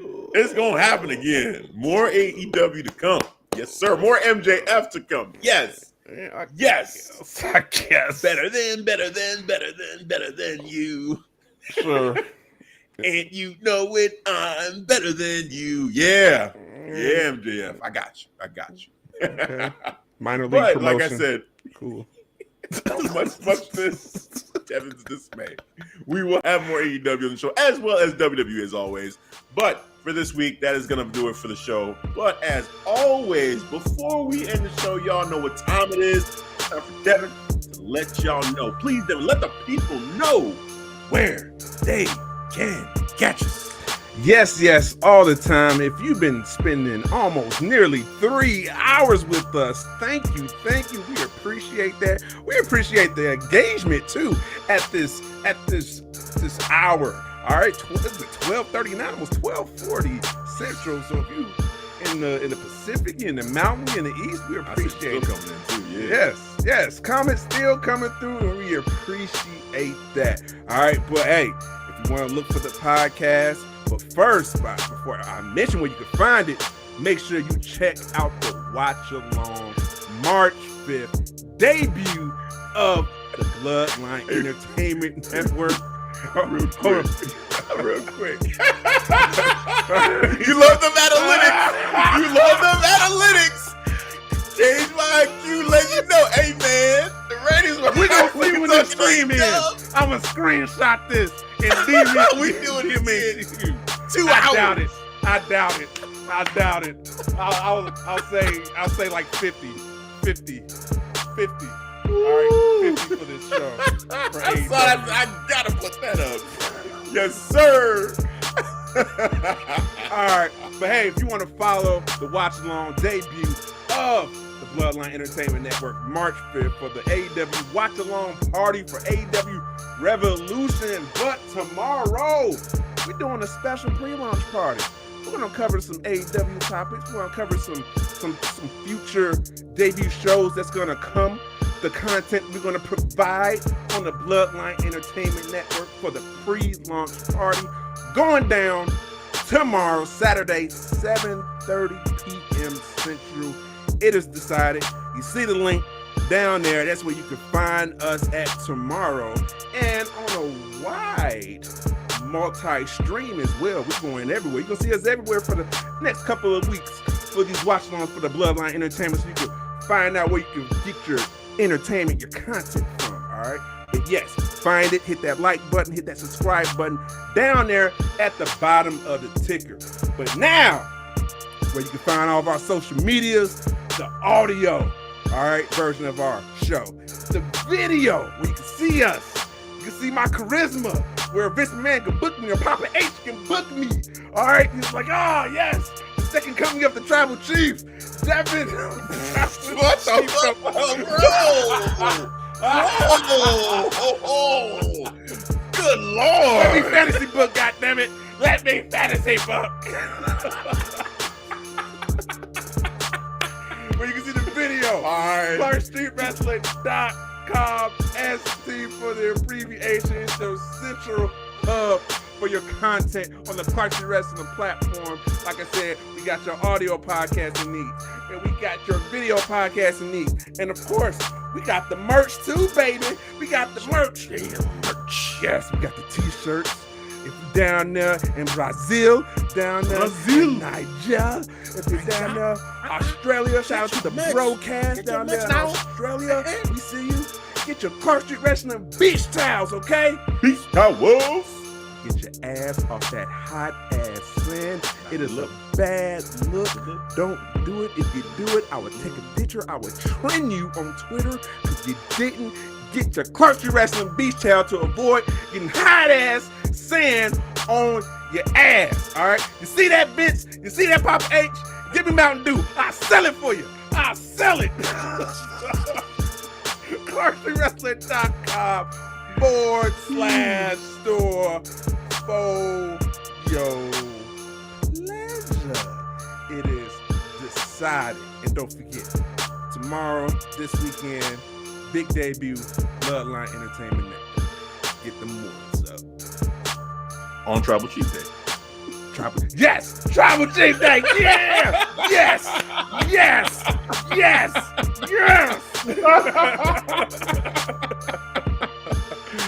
Oh man, fun show. Thank you all for joining us again. That engagement is awesome. It's just great to see all the comments coming in still. So shout out to all y'all for being here. Great, it's fun. But that's gonna do it for this episode. Devin, I'm Hafeez. Catch you guys next time. Peace. All right, guys, thanks for listening to the Clark Street Wrestling Podcast. Hafeez, do the 2000 head bop. Yeah, get them ones up. We the ones that podcast, and remember that. Clark Street Wrestling Podcast. So go to debate. Debate coming soon. Soon we will see your boy, Jay White, under the WWE. Oh, that. It's happening. It is decided. It's happening. Finn gonna be like my boy. Too sweeted. Ooh. Yes. Top Row Wrestling Talk. Yes. The other debate, the other rivalry. Tribal Chief going against MJF. Bruce, we could do that. I could entertain you guys for that. We could do that against Bruce. We're gonna have that debate He wants the smoke. I'm going to give him the smoke and then some. I'm going to delete this debate. I'm going to delete this argument for the Partial Wrestling Podcast because I am the acolyte for head of the table, your tribal chief, Roman Reigns. Pronunciation. Get the ones up. Yeah. Get the ones up one more time. Ones up one more time for your tribal chief because it's 1,000 days. Remember that. 1,000 days and beyond. 1,000 days and beyond. Let's go. I'm out of here anyway. Peace out.